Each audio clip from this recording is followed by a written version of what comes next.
to some guy, Rob Russo, some leftist based in Canada. I was turned on to this sick individual, and I found this.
Two, check.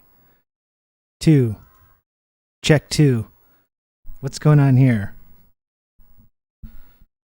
Hello, Valkyrie. Thank you. Thank you for the belated birthday. What's going on here? Can you folks hear me? Check two. Can you hear me?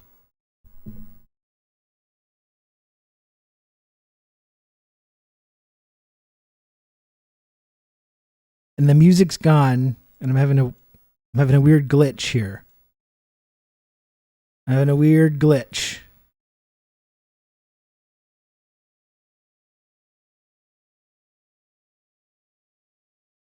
Yeah, that's okay. I turned off the music. Here, let me see if I can put that back on.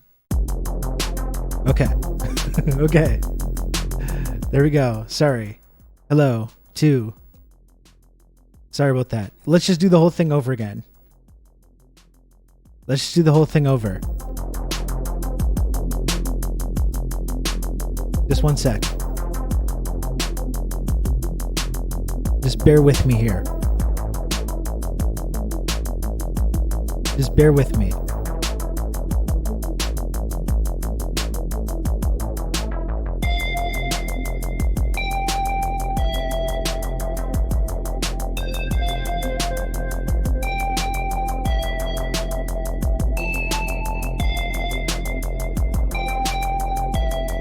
Two, hello. 2, check. Check 2. Okay. We got there. We got there. Sorry, I reached over to grab the mic. It's the first appearance of Rob on this stream, exactly. The very first. The Rob, that's what they call me. That's right. Had a weird glitch there. I grabbed the mic and then the music, like my VLC froze or something like that. Something like that. Exactly. That's true, Brian. That's true. It's the very first 40-year-old Rob stream.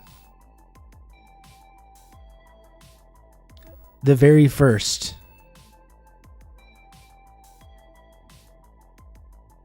And I imagine, I know each and every one of you, you're going to be on here 10 years from today.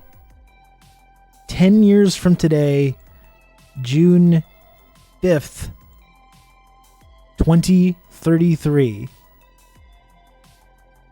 Each and every one of you will still be here for the first stream of my 50s. Can you imagine? Can you imagine how sad that would be for all of us? For all of us. What's even going to be going on 10 years from now? I talk about and think about this shit. I've oriented my whole life around talking and thinking about this shit. What's going to be going on 10 years from now? I don't know. No, literally no idea. Maybe I have a few ideas, but you can count on me. You're going to have good I old really Rob genuinely to, don't talk you know. through all this. Happy birthday and congrats on the cult you run. Twitch was the living of an online nursing home, yeah. Poggers. GMO Radio, thank you for the 21-month resub at tier 2. Just small correction there. It is not actually a cult. It's not a cult or a pyramid scheme or any of that stuff. A multi-level marketing. It's scheme or it's no kind of scheme at all. That's actually not accurate. But other than that, I really do appreciate the 21-month resub, GMO Radio. Thank you. It's a friendship alliance. Thank you. It didn't mean you had a sustainable stream for 10 plus years. What's sad about that? Well, I guess that's true. Onyx. Thank you for looking on the bright side of that. And we'd all still be here. That's bright as well. We'd all still be here. That's positive. That means we still have like a somewhat functional society and infrastructure.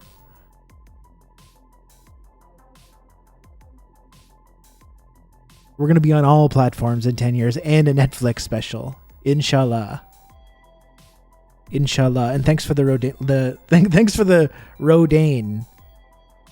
Thanks for the Rodane. Lodane. I hope your stream was good today. If we don't die in the Nestle-sponsored water wars. Yeah, this is it. I mean, if we're still here in 10 years, I mean, we're doing okay. I guess I should look on the positive side of that.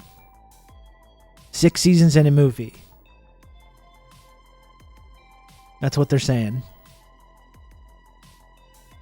We'll have migrated to whatever the eventual Amazon Disney merger platform is. Yeah, and I'll just have some fucking like headset all day, and you can all just observe me at all times. In real time, 8K streaming. And you can hear, through Neuralink, you can hear my thoughts. Why even have private thoughts anymore? Why don't I monetize those as well? Why don't I turn those into content as well? How about that?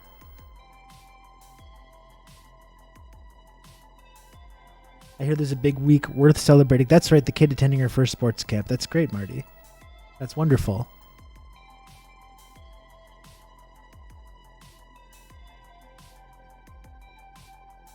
You can tell her that Uncle Rob says that he's very proud. Okay? That's right, I officially qualify for uncle status for any of your kids. For any of you that have kids, I officially qualify as uncle status. Just to make that clear. That's just a central part of your agreement. When you subscribe to this program or you spend time here, that's just part of it. You may not have read the fine print, but that's in there.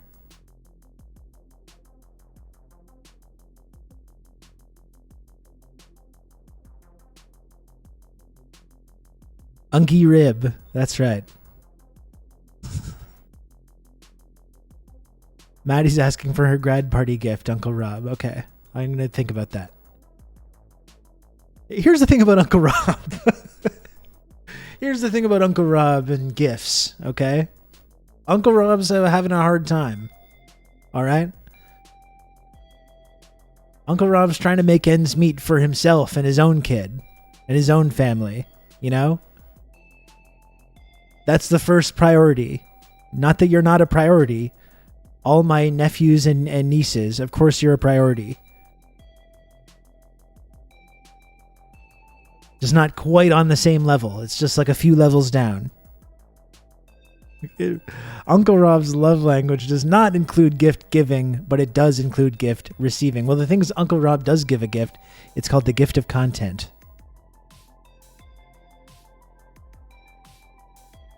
Okay? That's what I'm putting into this relationship. Okay? Uncles don't give gifts, they smoke a lot and say pull my finger every time you see them. I think it depends on the culture. I think in some culture, uncle and aunt gift giving is kind of a central part of it. Just not this culture. You know? Uncle Rob will give you cigarettes and communist propaganda. There we go.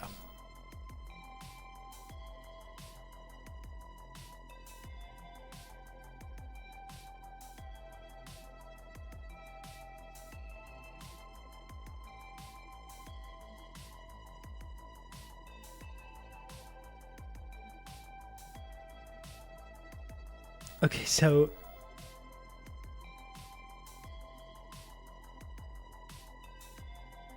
Cornel West running as a presidential candidate for the People's Party. Is it like the scammy People's Party? Is that People's Party? That's not ideal. I love Cornel West. I'm sure he would be a far better president than pretty much any president that has ever been. I'm not so sure about this People's Party business, though. I'm not so sure about that. It's the scammy, turfy People's Party. That's not great. That's not great. I do love Cornel West, but that's not ideal. The anti-vax turf party. That's actually significantly worse than less ideal, I would say. It's downright bad and depressing.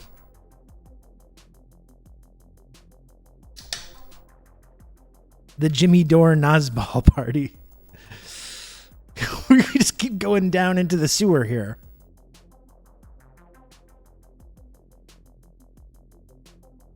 Chin chin, folks. Look what I got. I got an orange and I got an ultra sunrise. A very refreshing Monster Energy beverage.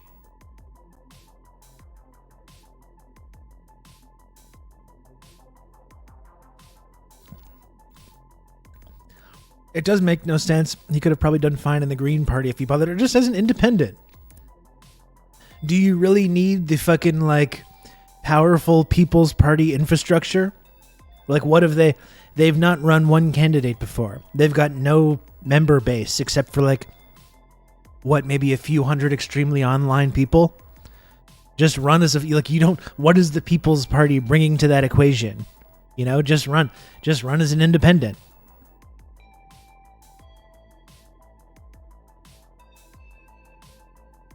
or in the Green Party. I'd be stunned if People's Party can get him on the ballot in more than 3 states. Cornell. Nothing, literally nothing beyond a name. Again, yeah, a name with no fucking constituency or no like actual support base beyond maybe a couple hundred people.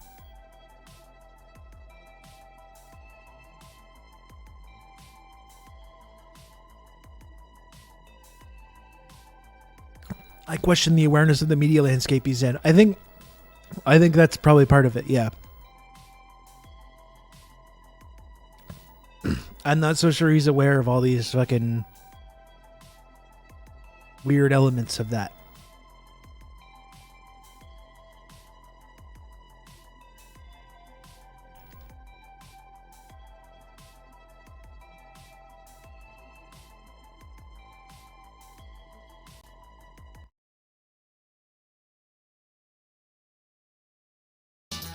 I have decided to run for truth and justice, which takes the form of running for President of the United States as a candidate for the People's Party.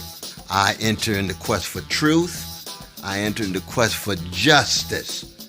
And the presidency is just one vehicle to pursue that truth and justice, what I've been trying to do all of my life. I come from a tradition where I care about you. I care about the quality of your life.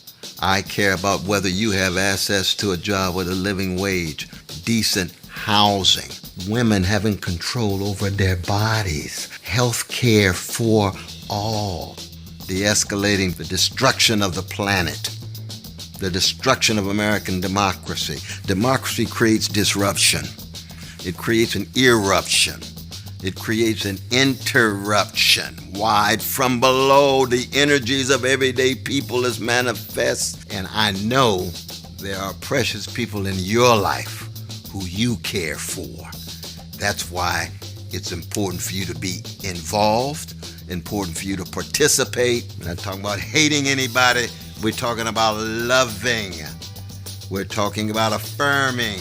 We're talking about empowering those who have been pushed to the margins. Because neither political party wants to tell the truth about Wall Street, about Ukraine, about the Pentagon, about big tech. Neo-fascists like Brother Trump or milquetoast neoliberals like Brother Biden. Wow, I'm so happy to make a world-shaking decision. You know what I mean? Well, I know gangsters when I see them. And gangster's not a subjective expression. It's an objective condition. Do we have what it takes? We shall see. But some of us are going to go down fighting, go down swinging with style and a smile, accenting the best in you and trying to tease out the best in me. Let's do it together.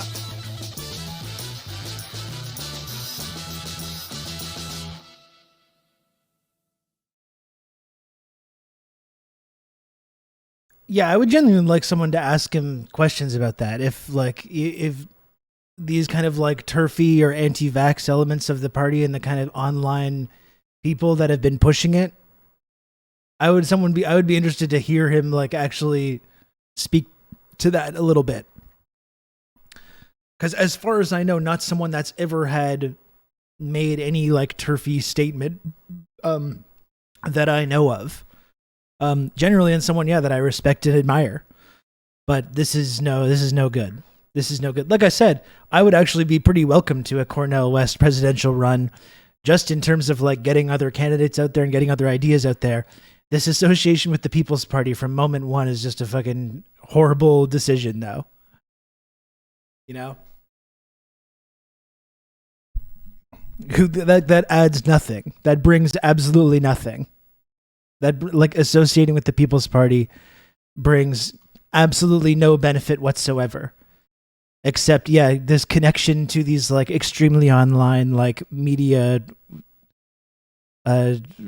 pseudo-reactionaries, you know?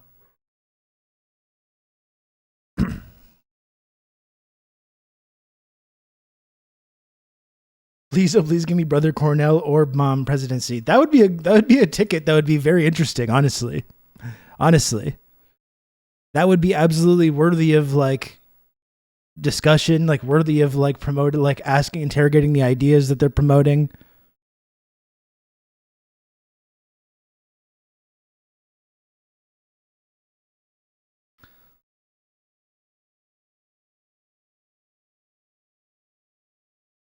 I don't know. I question what being part of the People's Party. And like Lodain saying he's been People's Party longer than Jimmy Dore has been grifting solo. I guess that's part of it too. But I think like, unfortunately though, that's what, when you think of People's Party, I think of that like online grifty guy and like Jimmy Dore and that kind of like anti-vax turfiness, kind of like very reactionary, we just want healthcare kind of thing, which, you know, makes no fucking sense.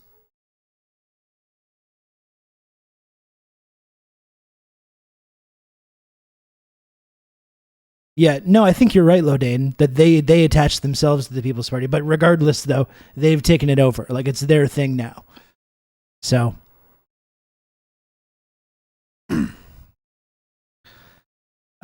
Yeah, so that's going to be a no for me. Although I do think Cornel West is a fantastic person generally, from in my history and my understanding.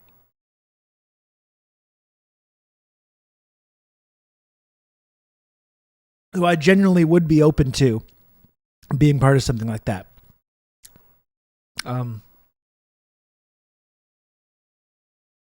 Why are leftists supporting RFK? It's fucking embarrassing. It is embarrassing, but it's because there's no one that's like remotely to the left of like Joe Biden who talks about like the role of the CIA or the role of American imperialism.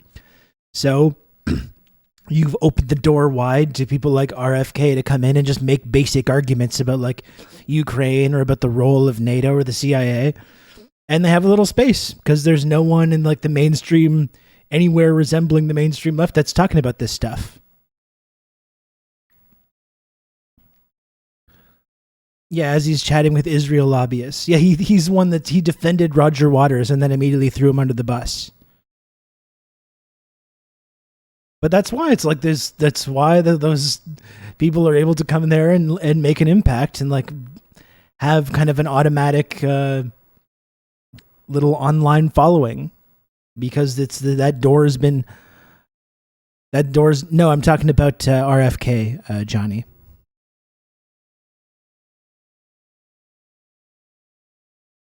You know, no, when no one in the Democratic Party or no social democrat or liberal or anarchist or left com or whatever it is want to make these arguments about Ukraine and NATO and Russia's perspective and all that, then people like RFK can come in and just say basic truths about that situation, and all of a sudden seem like they have a bunch of credibility.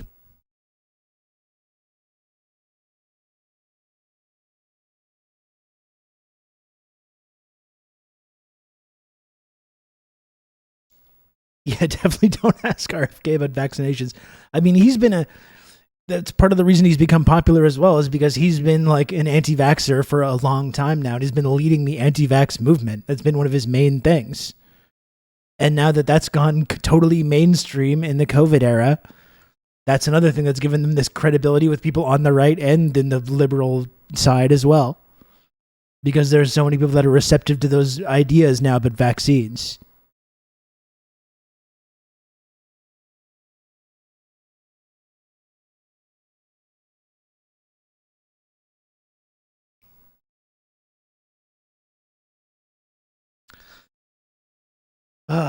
Yeah. I honestly love Cornel West as a person, but that's going to be something that's going to have to be reckoned with. His association with these weird grifters.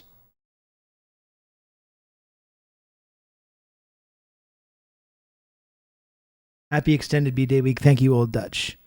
And that's right. It is my extended B-Day week. We can get more into like serious political discourse soon. I did want to, you know what?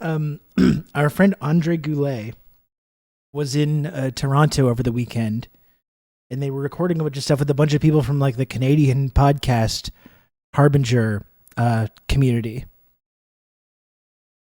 And apparently recorded a bunch of stuff for my birthday, which I haven't listened to. I thought it could be kind of fun to listen to it live. Anti-vax sentiments in liberal hippie circles is quite old. Met a few Green Party folks 10 years ago who were pushing this. Oh, I know it's not new, but I think the idea that these ideas are mainstream are new.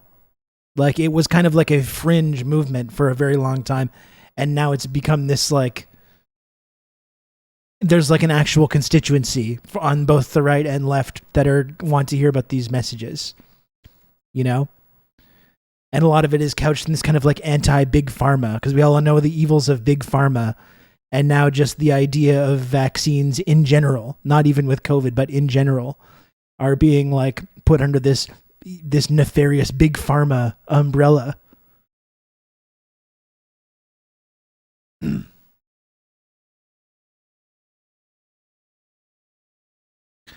I'm reading the book Crisis Machine about how the magnification of fringe groups is fueled by social media, and it makes a lot of sense. For sure. I mean, social media has amplified all these things. I think, as we've talked about before, as you get, people have this kind of innate sense that our society is kind of on the downswing, to put it lightly. We're living through this decline. No one knows really what's around the corner. And I think that's, like we saw with the collapse of the Soviet Union, in those kinds of like unique social conditions, people are more willing to follow these groups. So it creates this confluence of different things. The rampant like increase in social media use, on being on the brink of social collapse, you know, be going through these big crises like with a pandemic and with all these other things. I think people are a lot more willing to adhere to these ideas. Not us, though, of course. Not us. We're obviously immune from that kind of stuff.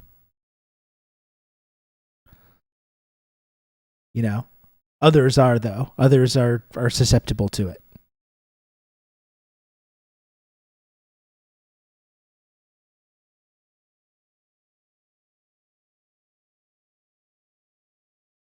You can count on me. You're going to have good old Rob to talk you through all this. Kijiji Genie, thank you so much. 30 months of Prime from Kijiji Genie.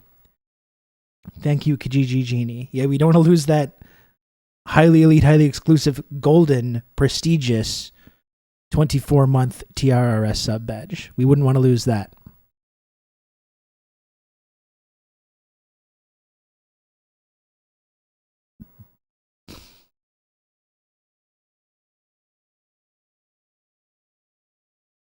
So should I listen to a happy birthday message from a bunch of Canadian podcasters? Does that sound like something fun that we could do?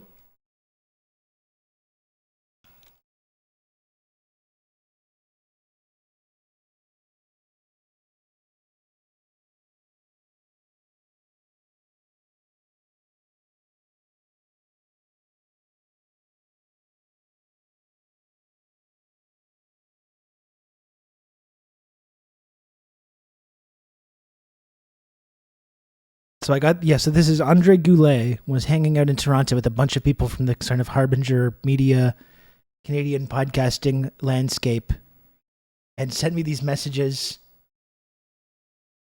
I have not listened to it. So we're going to hear it. We're going to hear it right now. Here we go.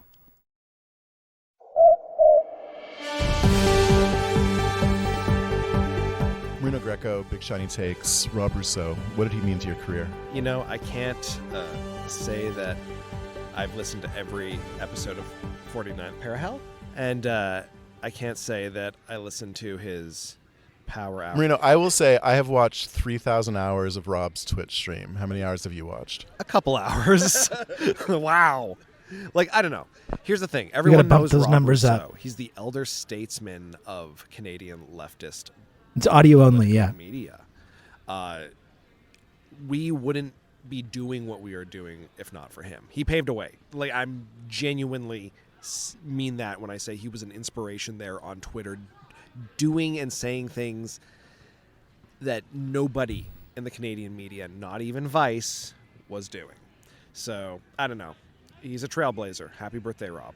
Jeremy Appel, That's journalist, that's so co-host nice. of Big Shiny Takes and The Forgotten Corner. Rob Rousseau, what does that name mean to you? What can you say about Rob? I mean, the man, the legend, family man, political commentator, just honestly an all-around great guy. I really love Rob.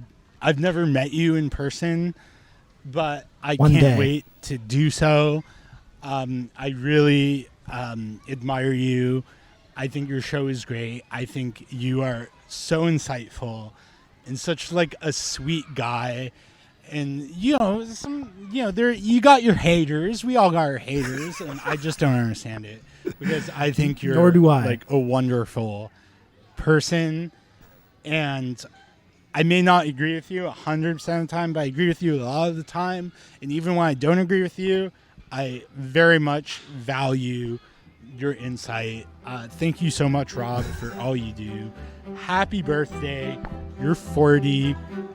I cannot believe that you're older than me because you're like one of the kids. You're cool. Chuka Jeckham, writer, researcher, fan of Rob Got a little Rousseau. misty-eyed here. What is It's a Rob's little career dusty. meant to you? Well, I think that when you look at the Chuka. amount of like concerted bile that comes out of the right-wing media ecosystem, it's clear that there needs to be a response from the left. And what has emerged in like the Harbinger Media Network and like these increasing community of like left-wing voices that are on podcasts and on other forms of media, I think that when I think back to my initial encounter with that emerging ecosystem, I think it was the 49th Parahell. And so, I credit Rob for having done this for a long time and for bringing people into it, bringing people on his show, reaching out to people that haven't been on any podcast before and bringing them on. I respect that. Alex Hood, House of Decline. Rob Rousseau, legend, Twitch streamer, podcaster, Twitter provocateur. What are your thoughts on Rob on his big day? Well, he's got a very fine mustache and big wet eyes. And I really enjoy that in a person. So, Rob, as a fellow big wet eye haver, I salute you on this day of days. I'm Matt Paling, coordinating editor of The Breach. Rob Rousseau, what does that name mean to you? It means someone on Twitter whose tweets I laugh at sometimes. Happy birthday, Rob. Eric Wickham, co-host of Big Shiny I'll Takes, take it. producer of Tech Won't Save Us, Press Progress's Sources, I'll take it. and The Hosers, Short Circuit. Eric, Rob Rousseau, what does that name mean to you? Oh, what doesn't it mean to me? Honestly, Andre Goulet, producer at The Breach, and other places, and the Korea File, and the Harbinger Society presents. And I'll stop complimenting you. Rob Rousseau is one. I think like I have a deep parasocial relationship with the man because I have his stream going. You're a viewer. Yeah, I'm a fan. I slub to rib. That is a thing that. What does that mean? You'd have to ask Rob. What does it mean? Really, We don't but know. I do subscribe to Rob Rousseau, and typically it's members of his community buying me subscriptions, but I've bought it myself. How does Rob do it? How does he make those relationships happen? Because you're right, he's really good at it. He is a genuine person, and like this is me like just parasocial relationshiping out. Really, I really like Rob. And he's been a guest on my podcast, Big Shiny Takes. Everybody should subscribe. But like, he is so enjoyable to listen to. His analysis of stuff is good. I think he's fun. I think he's funny. And he generally is like a decent person to listen to. Like, you're a friend of Rob's, correct? I am. Yeah. Tell us about Rob. What's he like? There's a warmth to him, and there is like a camaraderie and jovialness that is really just like friendly, and it's nice. And it's like what I see with how people enjoy him is that it's my Uncle Rob. It's my big brother Rob. It's my buddy Rob. I'm He's gonna older go than sit me, on but- the stream and just kind of have someone who makes me feel cozy. Tell me what's up. Exactly. Hang out online with me. He's like disarming, but not in a way where he's tricking you into something. He is an affable, likable, genuine person. And I think that's like the exact thing that you want in a broadcaster, because he's not trying to sell you up a river. You know, he's not trying Never. to trick you into anything. He's just telling you the way he thinks things.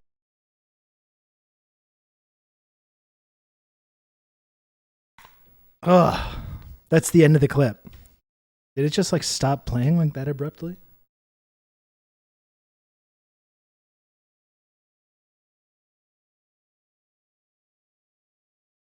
Oh boy, got a little dusty.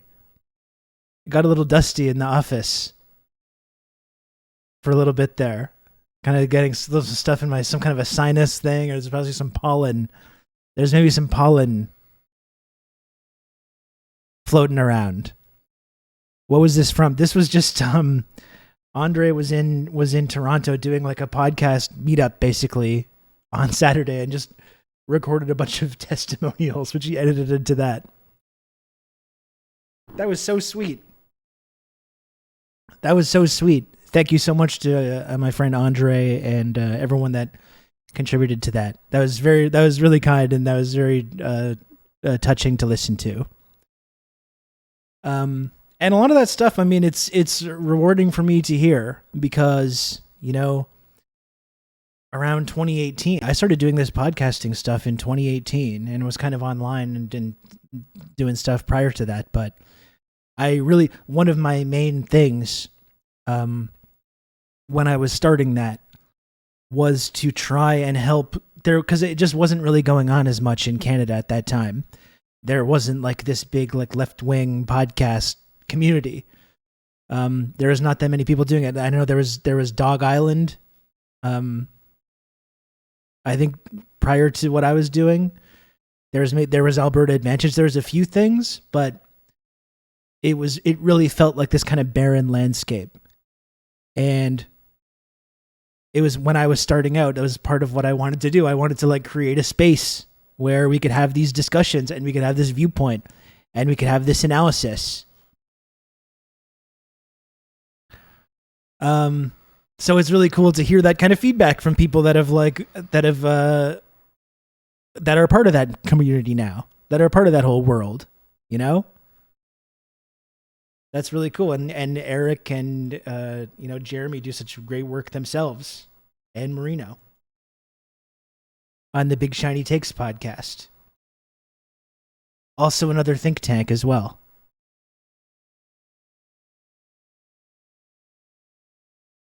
So that's really, really rewarding for me to listen to, honestly. That's really, really rewarding for me to listen to, because like this kind of community just didn't really exist in 2018. And now there's this like thing, there's meetups going on. There's this whole Harbinger community, that we helped to start. I'm not associated enough with Harbinger really anymore, because I'm not really doing any like podcast stuff. The idea when I sometimes like, there should be an audio version of this podcast that is part of that, but I just don't have the fucking time or energy to edit a weekly hour-long version of this show, even though there's more than enough content that I could be doing that with. Eventually I would like to be able to focus more on that. But, it's just really cool to me that exists now. And that, like, I feel like my podcast, 49th Parahell, was... You can count on me. A bit of a part of that. Good old Rob to talk you through all it's not the whole thing, but Only it helped get that ball 119 rolling. more until 50th reunion. Thank you very much, Onyx. 11 months of Prime from Onyx. Thank you for that. I appreciate that. It was very neat. Very neat. Now we just need to get, as always, the goal now, as it has been for a couple of years, is to get the mainstream media in this country to start paying attention to what's going on. And I don't know if it's just like, they might just be purposely ignoring it because we're not allowed to have these ideas as part of our like marketplace of ideas, or analysis or whatever. Maybe that's part of it, but that's really the next step, is to make sure that we get noticed Rob to talk by the actual mainstream in this Happy country. Ascension Day, Rib. Thank you, Jeremiah. Thanks for 18 months tier 1. I appreciate that. Thank you. That's kind of why I want to start doing like conferences and stuff, because I want to force the media in this country to pay attention to what we're doing. Thank you, Nace Zero. Thank you, Nace Zero, for the 9 months of Prime. Thank you for that.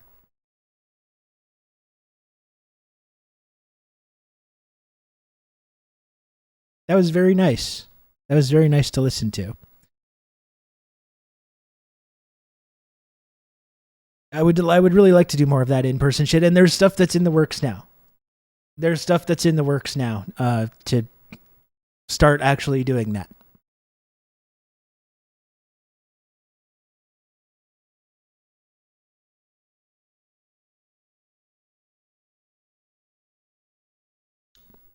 Has anyone done a proper debunk of market socialism? Every time I hear one of those people speak, it's utter shit.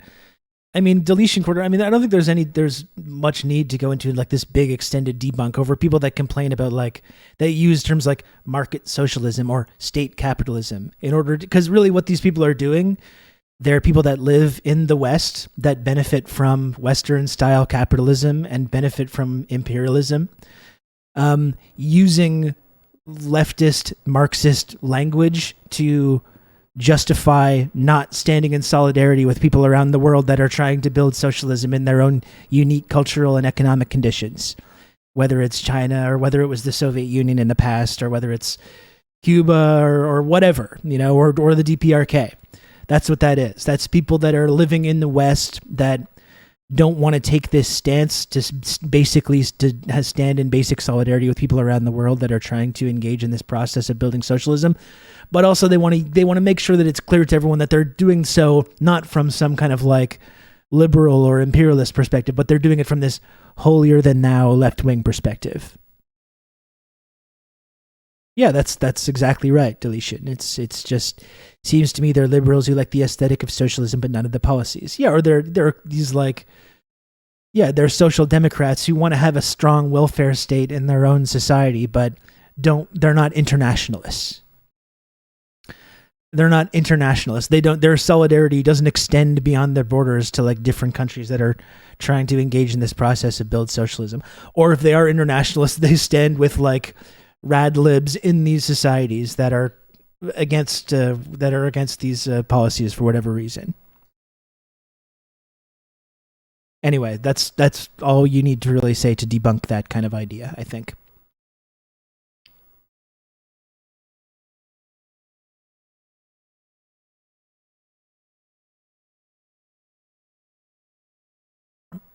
You can count on me. You're going to have good old Rob to talk you through all this. Good afternoon, all. Nedlocked, thank you very much for the 31 months of Tier 1. Thank you, Nedlocked. How's it going? Or they just want to launder their guilt through flowery language. Well, that's right. It's like, you don't want to say just like, I benefit from this current status quo. I benefit from imperialism. They feel this kind of guilt, or I benefit from settler colonialism. So rather than just admitting that, they say, no, of course I'm against all these things, but again, they refuse to stand in solidarity with people around the world that are trying to overthrow that system, overthrow that global economic and that global economic system.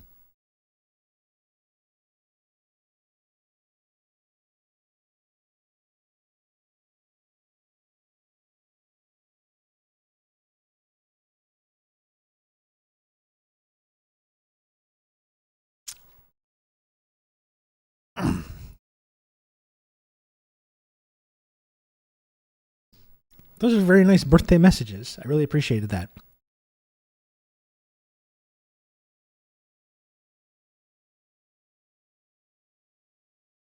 And otherwise, it was also just a nice birthday as well. It was a nice 40th birthday. I didn't do anything too special, too crazy. Because I'm 40. I hung out with, my son, my family, when we went to see, we brought him to see the new Spider-Verse movie. We did that. Ate some Korean fried chicken. later on at night, I started watching the Michael Mann film Thief, which I've never seen. The Michael Mann and James Caan film Thief. That was my birthday movie, and I think I fell asleep about 30 minutes into it. I think I was asleep by about 11:30 p.m. And you know what? It was a wonderful day. It was a wonderful day. The new Spider-Man I liked it. I think probably not as much as the original, which was kind of like I think kind of a tighter, more self-contained story. As Swag Dude C1 says, can you react to a video I made, please? No, I cannot. It was like, I think the original is kind of a tighter, more self-contained story. I think this one's kind of trying to be, in my opinion, I quite enjoyed it, but it is trying to do a little bit too much. It's really making more of an effort to be like meta, which works in some aspects, but in some, to me, I thought could have done without some of that. There is something I could say about it that's kind of a spoiler. It kind of is, so I don't really want to spoil it. But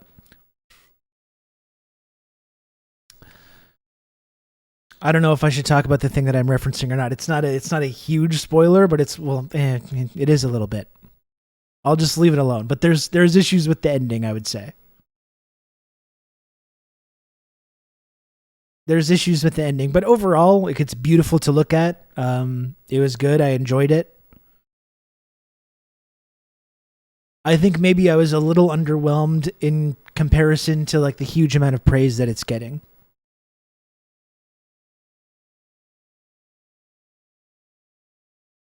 No, pry bars. I don't want to do it. I don't want to say even a minor spoiler that's gonna like piss somebody off. If you really want to go into it and be totally surprised by some of the twists and turns, I don't want to do that to people. I still really did enjoy it though. And it is really fantastic to look at. Like, it's a beautifully animated film. Yeah, I'm talking about the Spider-Man movie. Yes, I am. We're talking Spidey. I really think superhero movies in general are so much more engaging, animated like that. Or just even animated in general. I think there's the idea of like putting these like A-list Hollywood stars and like having them in this basically like just this fake phony kind of green screen environment. I find it just looks like shit. It just looks like bad TV. I think these movies should just be animated in general, either just animated or like when you see these the Spider-Man movie, it's like done in this very like interesting kind of style of animation, which kind of really adds to that. Just animate these fucking movies. It's going to be way more engaging to look at, I think.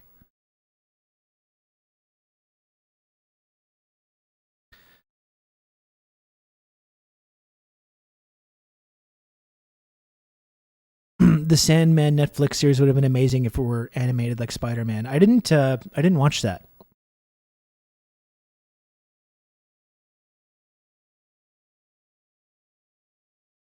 The production company that did both animated Spider-Man movies and the recent Puss in Boots is so crazy good at the craft, like genuinely groundbreaking. Yeah, it is like we're so saturated with superhero content, but this is like done in a way that's visually interesting and unique, you know, and feels like a comic. It feels like a medium that's way better for telling that kind of a story.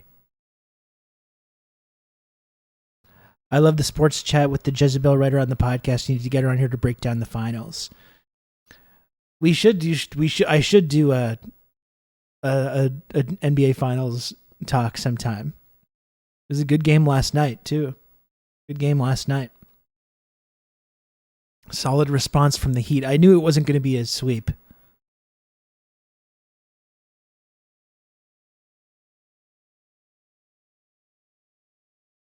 I still think the Nuggets are going to have it in 6. That was my prediction, was Nuggets in 6. But yeah, I wasn't really expecting the Heat to win last night though. Definitely.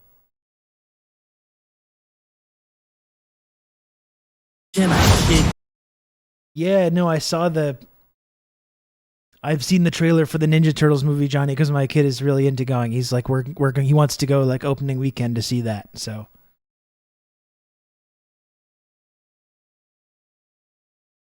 is it the same studio or is it just influenced by the sort of Spider-Man style? Definitely a way, way more interesting way to tell these kinds of stories.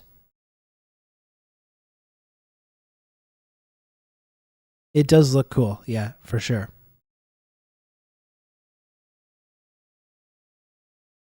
Anyway, with the new Spider-Man, I enjoyed it. Like I said, I think maybe a little underwhelming compared to the praise it was getting. I liked the original a lot, and I don't think this quite leveled it. Like, was again a little too much of effort to be meta, a little too convoluted. Whereas the original is this very kind of like tight, self-contained story. Still really liked it though. Still really liked it. Would recommend. Would recommend.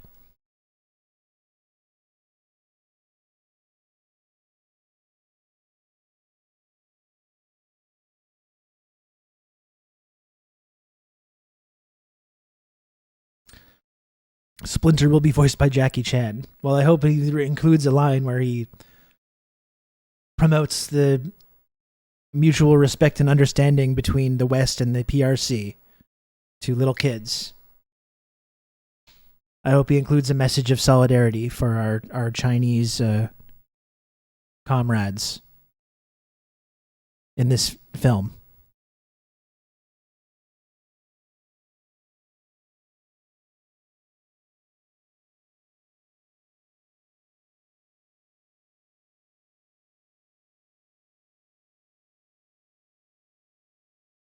Slips in that Taiwan is China. I mean, it is. There's no getting around that. There is a line about his support for a one China policy. Good. I'm glad to know that.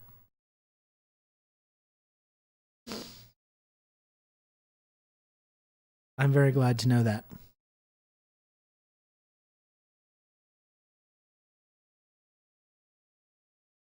Oh, that's good stuff. So, I feel like I'm going to have to eat something. All I've eaten today is cake. I ate leftover birthday cake and coffee for my sort of brunch. I don't know if that's going to sustain me for the whole day. I might need to like make some kind of a something before we really get down to brass tacks here. What cake did you get? Well, I actually got two cakes. On Saturday, my dad came by and got a cake from this place in the neighborhood. It was like kind of a raspberry chocolate cream kind of thing. Very good. Very good. And then the other one, I wanted to get a more serious cake from Rockaberry, but I think by the time I ate so many like movie theater snacks, I didn't want to get the Rockaberry because that's a really serious cake. And we just got kind of a Black Forest kind of thing.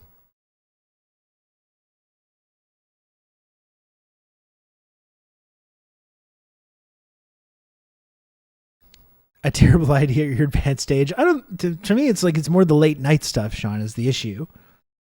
Eating cake and coffee for brunch. You know, that's fine. I'm going off on. I'm walking around. You know, I'm walking 5 or 6K after that usually. So that's fine. It's more the late night. The late night stuff is what really gets me. What movie snacks? Just a big popcorn. Big popcorn, big giant diet soda. Usually I include as like a sour gummy type component there, but I just went with the big popcorn. But it's like eating a huge tub of buttery, salty popcorn is really makes you feel kind of fucked up after, you know? That when that sits in your stomach afterwards, it's like, ooh boy.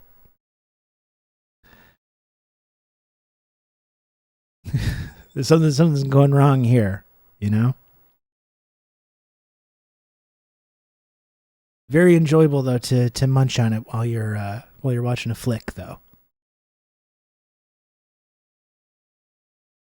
Very enjoyable stuff.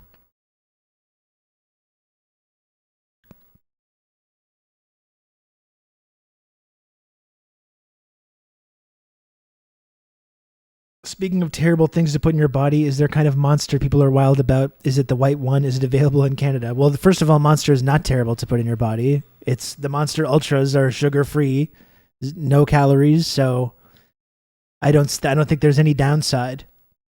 It's refreshing. It tastes good. It gives you a little bit of energy and mental clarity. I don't know what's not to like about it. It's a kind of health food. That's right, Alana. I don't see the downside. But yeah, the white is good. The white can't... Really, I think any of the Monster Ultras are good. I don't think I've had one that I really didn't like. Like, I just had this one today, the Ultra Sunrise. It's very refreshing. This is more of a morning monster, you know? This is more of like a breakfast monster. You know?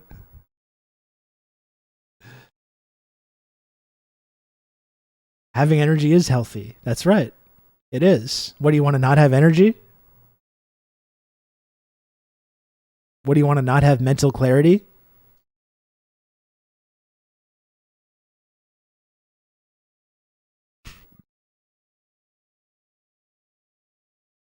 No caffeine, gang. Fuck, John. I could not. Like, I couldn't do it. There's just no way I could do it. I'm so reliant on caffeine to just get through every day now. I really am. I have coffee in the morning, and I have usually another coffee or Monster or at least diet soda during the day. I think if I didn't, I would just die. Yeah, Valkyrie, I would just collapse. I would just shrivel up like the guy in Indiana Jones in The Last Crusade. How do you make your coffee? I have it with cream and usually like a one sweetener. If I don't have sweetener, I'll put a little sugar in there. Unless some, I'm sure you're right, John. I'm sure what I'm describing is like a chemical addiction. But I don't think I have the energy to get there though. So usually a little sweetener in there or a little sugar if I don't have sweetener. But if I have like a sugary breakfast, like a Danish or a piece of cake like I had today, then I'll go no sugar, no sweetener whatsoever. Having a nice just like a coffee with cream and no sugar with like a Danish, that's nice. That's nice. Caffeine is an ADHD coping mechanism for sure. Yeah, I mean, I've not been on Adderall for like 4 or 5 years, and that's kind of like the caffeine is probably just like filling a little small bit of that gap.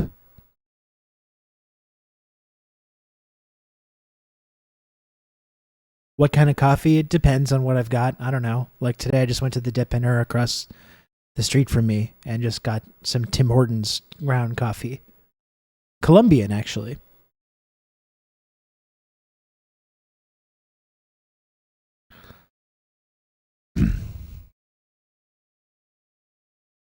Sean, are you gonna go? So what you're saying, Sean, is that today you're gonna drink a Monster Energy for the first time. Is that what you're saying?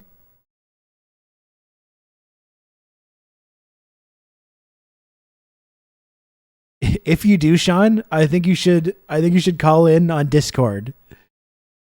Sean, I think you should call in on Discord. It doesn't have to be a big thing. It doesn't have to be a big long thing. You don't need to be nervous. You don't need to feel weird about it. I think if you're going to try a Monster for the first time, you should call in on Discord so we can get a live reaction. A live first time Monster Energy reaction.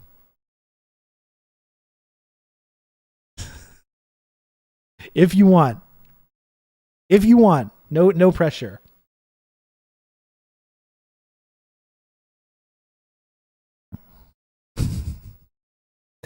I do want to try to get to some serious stuff today as well. We've been yipping and yapping and chitting and chatting for like an hour now. Make sure your palate is ready. Exactly. You want to like you do the and you spit it out in a little thing just to get the flavors. You deeply inhale first. Deeply inhale and get all the notes as well.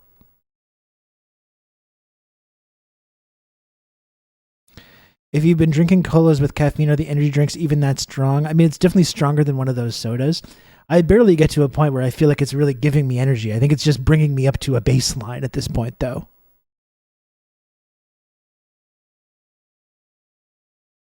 It's just bringing me up to like a level of normalcy, essentially. I'm sure that's good for my health, what I'm describing.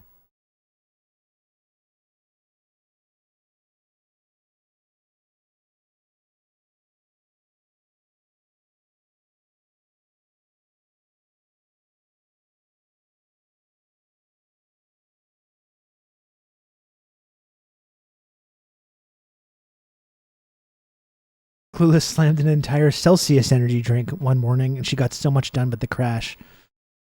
I'm sure you have all access to all kinds of different flavors and brands that I don't even get up here, Marty. I'm going to have to come down at some point. I'm going to have to come down there and check it out. Check out the local selection.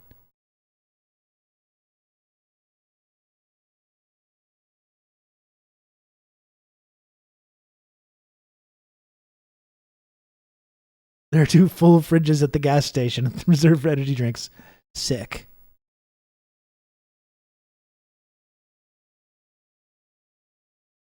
Sick.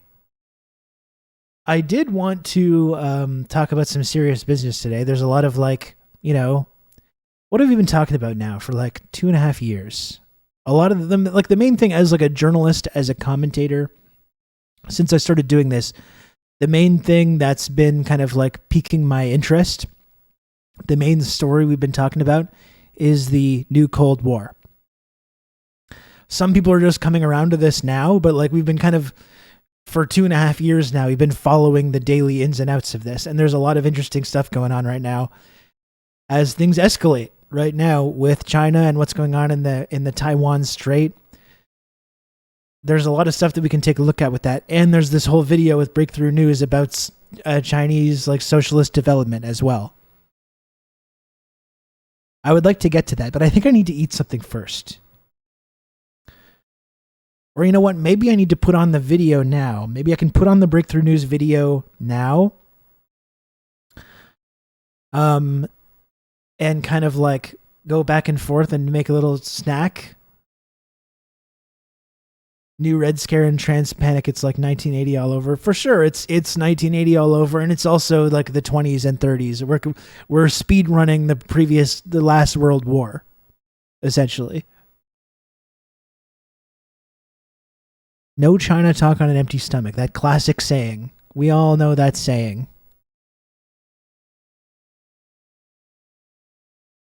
We all know that classic saying. There's another thing I appreciated about those birthday messages, the way that I can like, I really do appreciate when people kind of recognize what I'm trying to do here and the effort that I've made to be a political communicator and to be able to communicate certain ideas in like this non-hostile, non-alienating way. That's been the main thing over 2-3 years, really over 5 years, that I've been really trying to become good at. And I really do appreciate when people recognize that. And this is one of those subjects that I think is valuable to have that kind of a style of sort of communicating it, because it can be very, it can make people very nervous to talk about.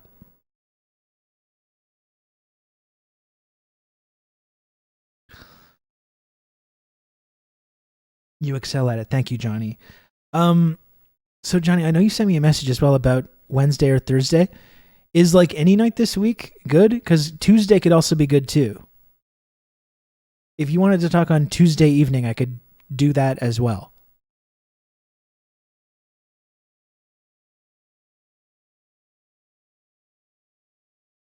A common greeting from the revolution, which still holds today in Beijing, is a "have you eaten?" It's kind of used like hello. That's interesting as well. And you see, like we talked about the other day, Xi Jinping is always like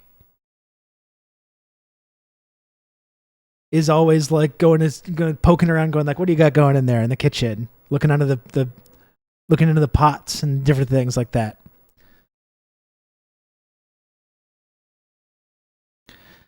A little last minute, but I got to check with Pat. Well, we could do Thursday, Johnny. It's just I know I'm going to be, I have to do parenting stuff that night, so it's going to be a somewhat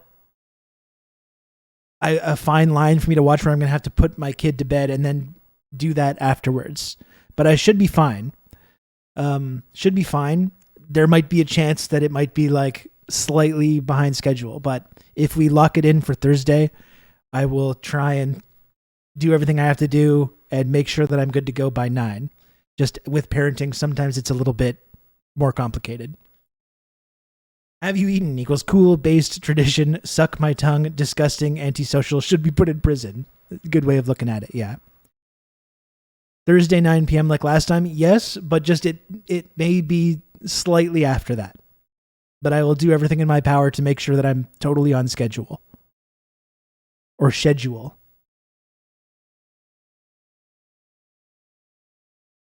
Yeah, I did see Comrade Social Distancing that. I did see that. The creepy right-winger who went to Fortnite to ask kids about trans issues. For sure, definitely the best way to talk about how you're against, kids being groomed and you want to protect kids from that kind of a thing is to go into fucking Fortnite and start asking all the kids that are playing about like trans issues and like genitals and stuff like that. That's a good, the child protectors have logged on.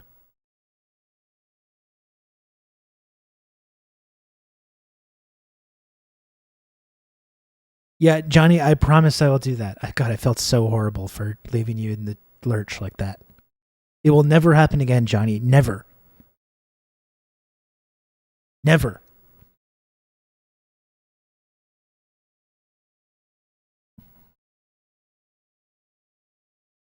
Did you hear about the pedo Marines in California who tried abducting 14-year-olds? Actually, I did not, but that sounds like something that they would do.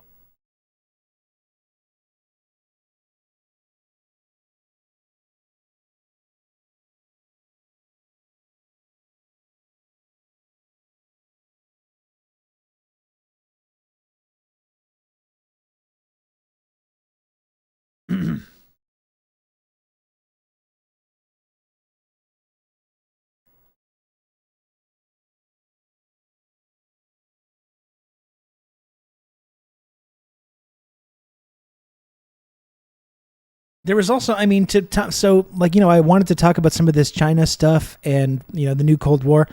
And I think talking about Tiananmen is part of that as well, because like the Tiananmen anniversary, right, was yesterday. And all the usual suspects were talking about Tiananmen again. Every year they're obsessed with this, right? I think it's even if you take the story that we've been told about the Tiananmen massacre and all this stuff, even if you take that for total truth, it is, I think, fucked up to be. Okay, I did see the video of the beach teens beating up the Marines, but I didn't know what it was about. Yeah, and I did see Radio Free Amanda's piece on Tiananmen. In fact, I was going to ask her to maybe come on and talk to us about it, but I didn't get around to it. That could maybe be good, though. But, even if you believe that to be true, I think it is kind of interesting to be fixating on that 30 years later. Over 30 years later, while you live in a society that is, first of all, built on this, genocidal mass murder, gigantic graveyard. You're living in a society that has this vast prison system where people who have not been convicted of a crime are being fucking tortured to death every single day. Look no further than Georgia and the Cop City protests right now. There's extremely brave fucking heroes, by the way, in Georgia right now, being arbitrarily arrested and detained, harassed, assaulted, and murdered, assassinated by the police. People that are trying to prevent the construction of this like training center where militarized American cops can basically train in like urban warfare. And that's going on currently right now today. That's happening right now. And there's still people, American politicians and Canadian politicians, who are like still fixating on fucking Tiananmen in 1989. You know, while that's going on right now. It's like we forgot that we had cop cars literally trying to run over peaceful protesters during the George Floyd demonstrations in 2020. Countless, hundreds of videos of militarized, testosterone-fueled cops fucking beating protesters mercilessly for months at a time during the George Floyd protests. Law enforcement killed at least 1,176 people, or about 100 people a month last year, which again is a higher number than they were doing before the George Floyd protests. And people still are like, Tiananmen. Don't forget about that.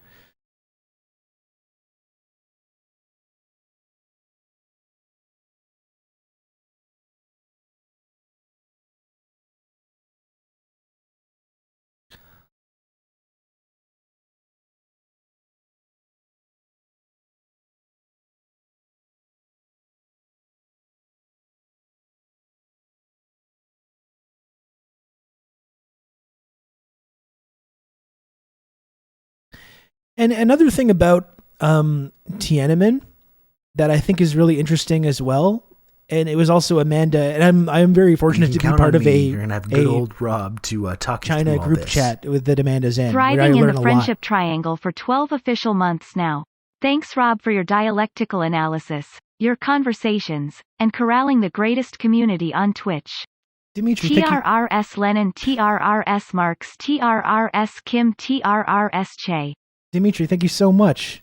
I really appreciate that, Dimitri. 1 entire year of Tier 1 from Dimitri Leonov, our friend. I really appreciate all the support, Dimitri. Seriously, thank you. Really happy to have you in the community. But yeah, so another aspect of the Tiananmen that I think is really interesting, where again, if you're on the left and you're in the West, you need to factor this into your analysis, which is a connection that I've never really made before. But 1989, Tiananmen was in 1989, and you can have all kinds of arguments about like, was it a color revolution? Was it not a color revolution? I think it was. First of all, we should be able to acknowledge that. These were not like leftist students that were protesting Deng Xiaoping's capitalist experiments, or the opening up of the Chinese economy to Western foreign investment, foreign capital. But this was like a reactionary, counter-revolutionary movement that was being supported and upheld by the West and by the Western intelligence community and by Western journalism, which has relentlessly promoted this narrative for the last 30 years since this happened. But like 1989, Tiananmen, 1989. What else was going on in 1989? What was happening with the Soviet Union in 1989? And I think when you just make that basic connection, this was like as Gorbachev, who also tried to open up the economy in the Soviet Union to Western capitalist development, but totally lost control of this process to the complete destruction of their entire system, their entire way of life. And you have to view Tiananmen through that lens as well. And this was like a moment where the Chinese project, their socialist project, was under threat. The entire global socialist movement was on the brink of collapse. And I think under that framework, even if you admit that there was violence during this protest, I don't think it's anywhere near the level that gets made out to be this massacre, this hidden massacre that gets made out to be in the West. I don't think it was anything remotely resembling that. But like, you have to understand that China's like actions in that moment, they were defending their socialist project, which was like, it could have gone either way at that time. You know? And you have to ask yourselves that question as well. Whenever we talk about this like authoritarianism or totalitarianism, or these socialist states, either in the USSR or in China, they had to like be violent with people. But like, it begs the question though, like when you're living in this society that's trying to engage in this process of building socialism, and you have a situation where Western imperialism is trying to force a wedge into your society, trying to overthrow your whole way of life, at what point do you have a right to defend that? Do you have a right to defend yourself from this kind of interference? Like, this is the way that the West does things, right? We engage in this process of destabilization through color revolutions, through sanctions, through propaganda, and then the moment that any of these countries push back on that in any way, it's like cry bullying, right? It's like the fucking soccer thing where you take a dive, right? You force these countries into a position where they have to defend themselves. They have no choice. They can either like be overthrown or overcome or destabilized by these like forces, by these by these color revolutions or by these other tactics that the West uses, or they can defend themselves. And like, if you're a nation that's trying to engage in this process of building socialism, trying to build this alternative society or economic system, do you have a right to defend yourself after some point when there's these very powerful forces very powerful counter-revolutionary forces that are trying to completely claw back whatever revolutionary gains that you've made? Do you have a right to defend yourself? I would say that you do. I think you do.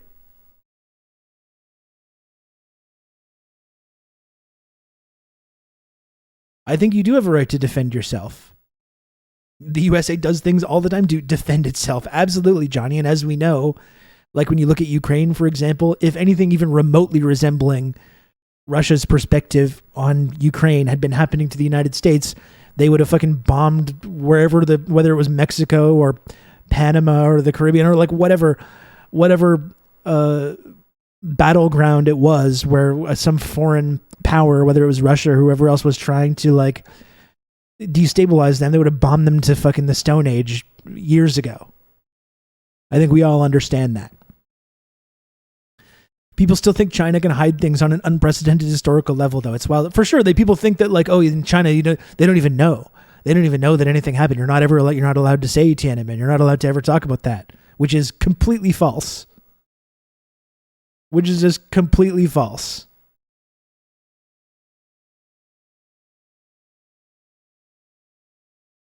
And as we talked about too, as much as we talk about this massacre in Tiananmen, the most famous image of the protest is a guy standing in front of a tank which stops and which does not do anything. This guy jumps on the tank, he talks to the people inside, and then eventually just leaves. That's supposed to be the main. That's been this image, this bit of Western propaganda that's been used now for 30 plus years to talk about this repression that happened and this massacre that happened. This image of this person who does not get harmed in any way. You know? It's fucking weird. But I would argue that whether it's China or whoever else, if the West is engaging in this process of trying to destabilize your society through color revolutions, through coups like we saw in Ukraine, funding one side of a civil war, economic sanctions, propaganda, whatever it is, I think they have a right to defend themselves from that. That's interfering in if we're interfering in a country's sovereignty in this way, they're allowed to respond to that. Like we see Nicaragua is another example too. Nicaragua is like they're throwing out these NGOs and these Western-backed media apparatuses whose specific purpose is to enforce our specific economic system in this place. And they're just saying like, no, we're not going to allow this anymore. And then we say, look at that. So they're throwing out journalists. It's authoritarianism, and then that gets used to justify further sanctions and further measures to destabilize them.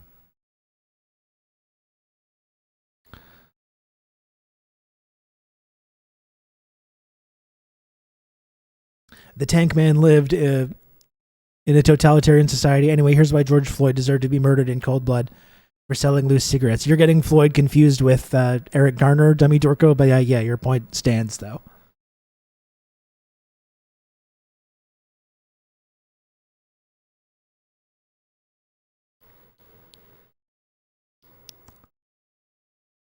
They just showed the still image of him standing in front of the tank, and our rotted brains fill in the gaps. Yeah, and there's that other one too that shows all the bodies, which when you look closely, are bicycles on the ground.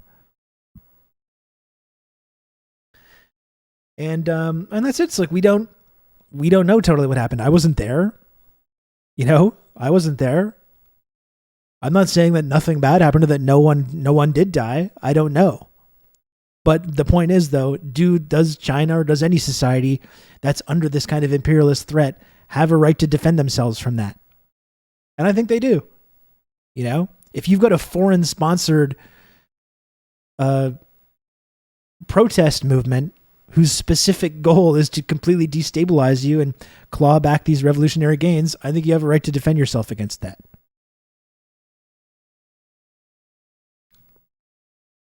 Hello, Patriots, I'm back. I have intel that I'm going to be throwing a rager next week when my parents are out of town. I'm going to be like stone cold drinking beer. Oh boy, this coal mine, our resident Zoomer. I remember doing that kind of stuff.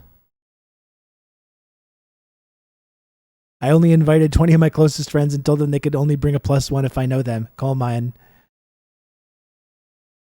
I'm sure it will be fine. I'm simply saying, though, as someone who has a little bit of experience with what you're talking about, that's often how things start, but can rapidly spiral out of control.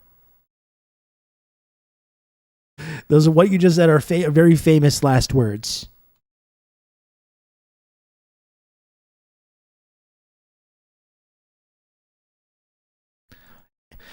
Anyway, it's just been it's interesting the way Tiananmen has been used for 30 plus years to sort of justify this this sort of hostile stance against China. Like I saw Marty was saying in the Discord on Reddit on the 4th, like when you go to all on Reddit, all, it's like, what was the first 5 or 6 posts were all like, oh, Tiananmen. It's amazing how Reddit is used in this way. Reddit has been like a ground zero for the China bad narrative to be promoted to people.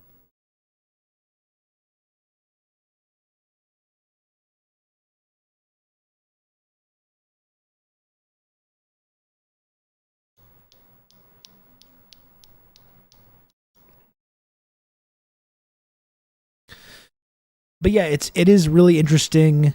I think the way this has been used as this kind of propaganda for 30 plus years, just like while completely fucking ignoring our own brutal crimes, both domestically and internationally.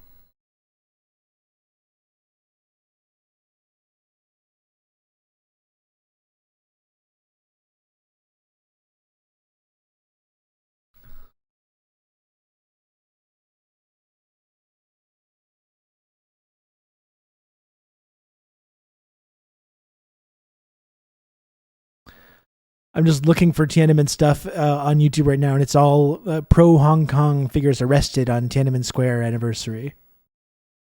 That's all the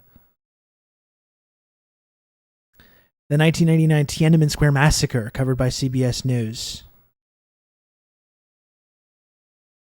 You know what? Let's take a look at this. In China today, a government Here's how it was covered. At the time.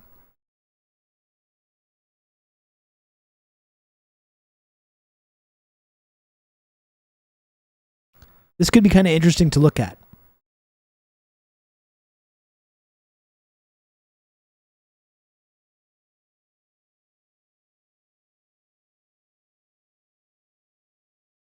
Did you hear about Mueller Shiro doing Stolen Valor? Yes, I did. What a wild ride. And honestly, like, even though that takedown was very, like, funny to read about, I mostly just came away from that just being depressed about the fact that the Mueller She Wrote podcast is so fucking popular. I was mostly just like, fuck.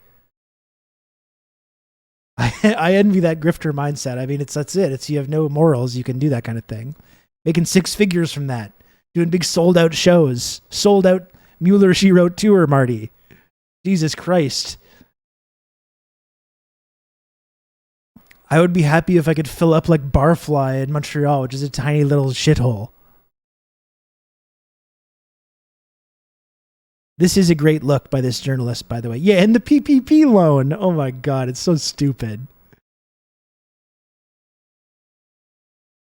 Is there a good leftist perspective of Tiananmen? Yes, I would say Radio Free Amanda had a great thread about this, and the PSL as well.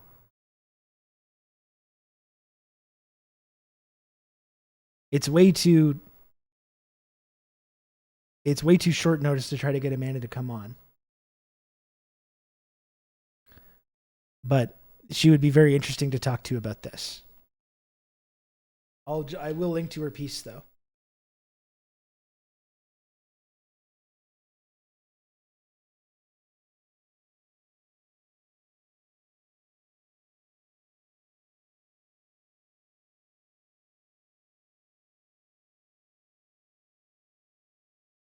I'm going to link to it right here. Oh, Carrier Wave's already on it.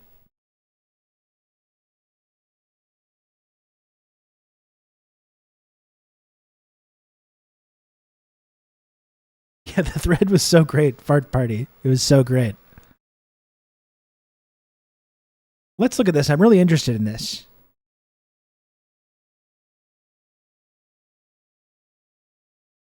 Here's Tiananmen as it was covered. And this is a great fit. Everything about this fit is working for me. The hair, the shoulder pads. It's a good look. Sponsored rally drew thousands of anti-student.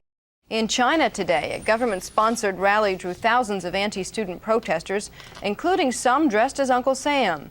The government reportedly handed out money to attract some of the crowd. In the meantime, soldiers appeared in the streets around Tiananmen Square, where thousands of students are still camped out. So far, the soldiers have made no moves to remove the demonstrators.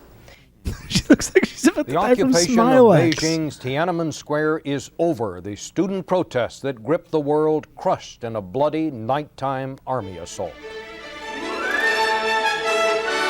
This is the CBS Evening News. Bob Schieffer reporting. And good evening. It is now Sunday morning in Beijing, and Chinese army troops have retaken Tiananmen Square, where thousands of demonstrators... And just, again, remember what else was going on in 1989. It's not a coincidence. It's not a coincidence that this protest, this like extended protest in Tiananmen was going on in 1989 when the entire global socialist system was on the brink of collapse, where the USSR was in the process of totally collapsing, and which there was many other kind of like organic democratic protests going on in various socialist republics at the exact same time. You have to view the Tiananmen Square protest as part of that movement to destabilize, to overthrow this system. And you saw what happened to other nations that didn't respond, that allowed it to wash over them.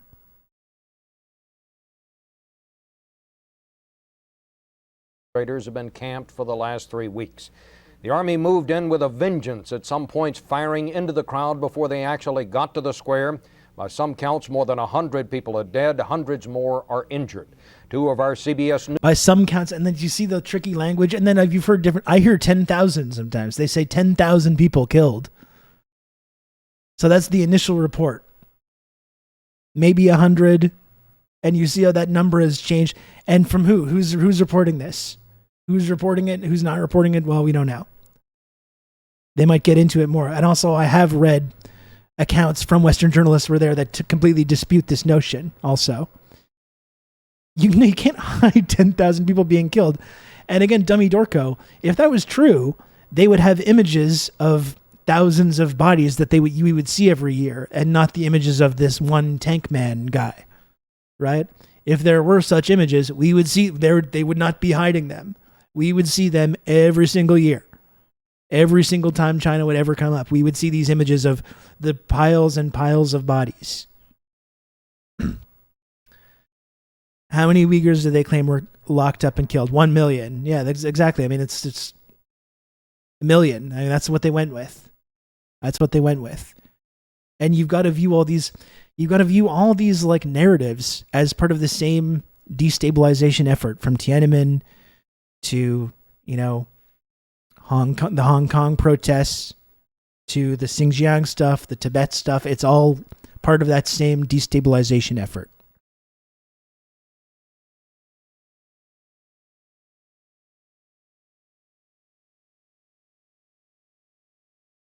In The Fifth Element, a movie I watched for the first time 2 days ago, when Lilo learns about war, there's an image of Tiananmen. You also see that in The Matrix, the Animatrix, when they explain the beginning of the machine war and stuff like that. You see some Tiananmen imagery as well, mixed with some like Western imperialism imagery also.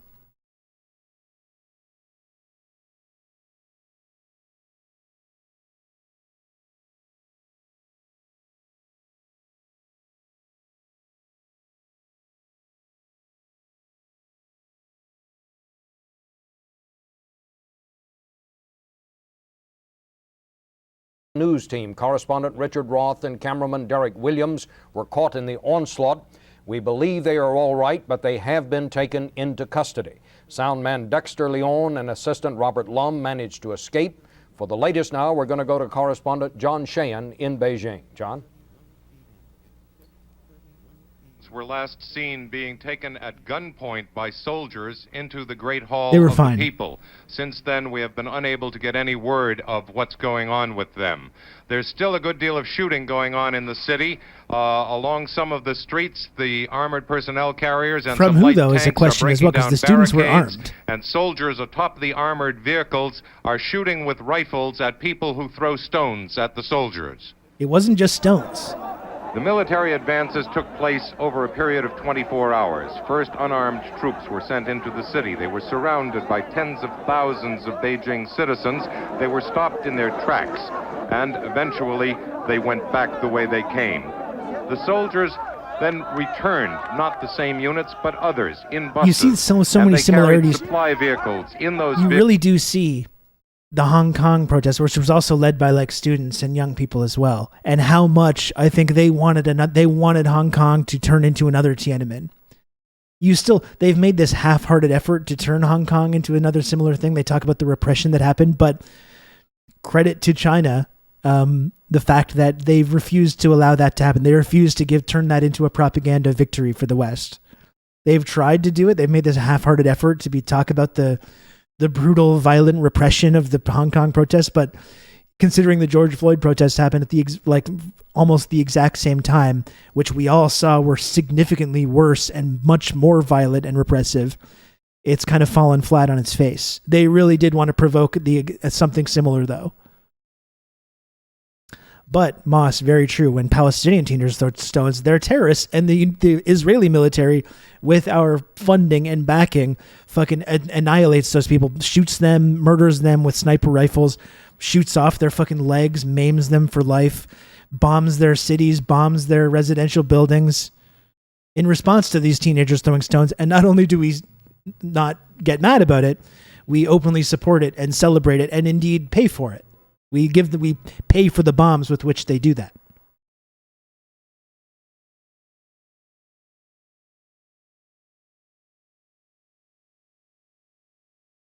Vehicles were assault rifles packed in duffel bags. Those were the first weapons that had been seen.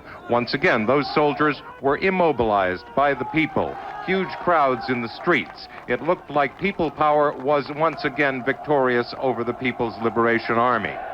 In some cases, the students and the soldiers were singing together. They were laughing, they were talking. The People's Liberation Army belongs to the people, and that is the argument that it was making sense to the army. But the army wasn't finished. As the seemingly victorious students were collecting military souvenirs, more troops were already on the move. Of the 200,000 estimated troops ringing the city, forces of thousands began to move into the city from 3 directions. And these were not the unarmed troops of yesterday. These were battle-ready combat troops. They moved ahead, sometimes firing as they went. There were ugly scenes of rock throwing, hand-to-hand combat in the streets. Some of those troops were stopped and are still surrounded by people in the streets, but the battle is essentially lost because a huge strike force from the west, consisting of 500 trucks full of troops, an estimated 8,000 soldiers, moved into the city. Tiananmen Square had already been secured by earlier troops, and these were the reinforcements to make sure that the army keeps the square. Yeah, they didn't manage to get Through the video night, of that, there was unfortunately. so much shooting, so many people wounded, so many people dead. The hospitals are overflowing with casualties. We've been able to get some hard information on numbers of casualties. 8 hospitals that would give information add up to 325 wounded, 150 dead. At least 4 other hospitals say they cannot total the figures now. They're too busy, or they refuse to say on the telephone. John Sheehan, CBS News, Beijing. Thank you, John. During the night, Beijing time, before he was taken into custody, correspondent Richard Roth was in Tiananmen Square, and here's how he was describing the scene as Chinese troops moved closer and closer to the square.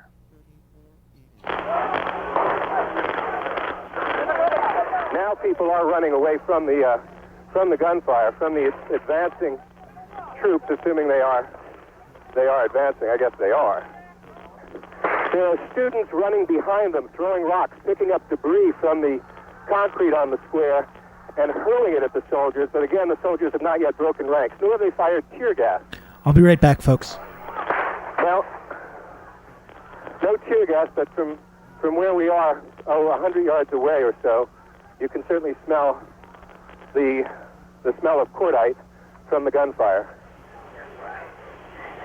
But unlike what we've seen up to now, this is not friendly harassment. These are not demonstrators that can surround the troops and stop them.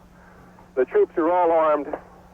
They look to be quite threatening, and the students are too dispersed here to be able to surround them and stop them. The situation continued to grow more serious, and later Roth filed this report. Okay, we've got to get out of here. They're after Derek now. They're ripping away his camera. And they're coming for us. We're trying to move back and move away.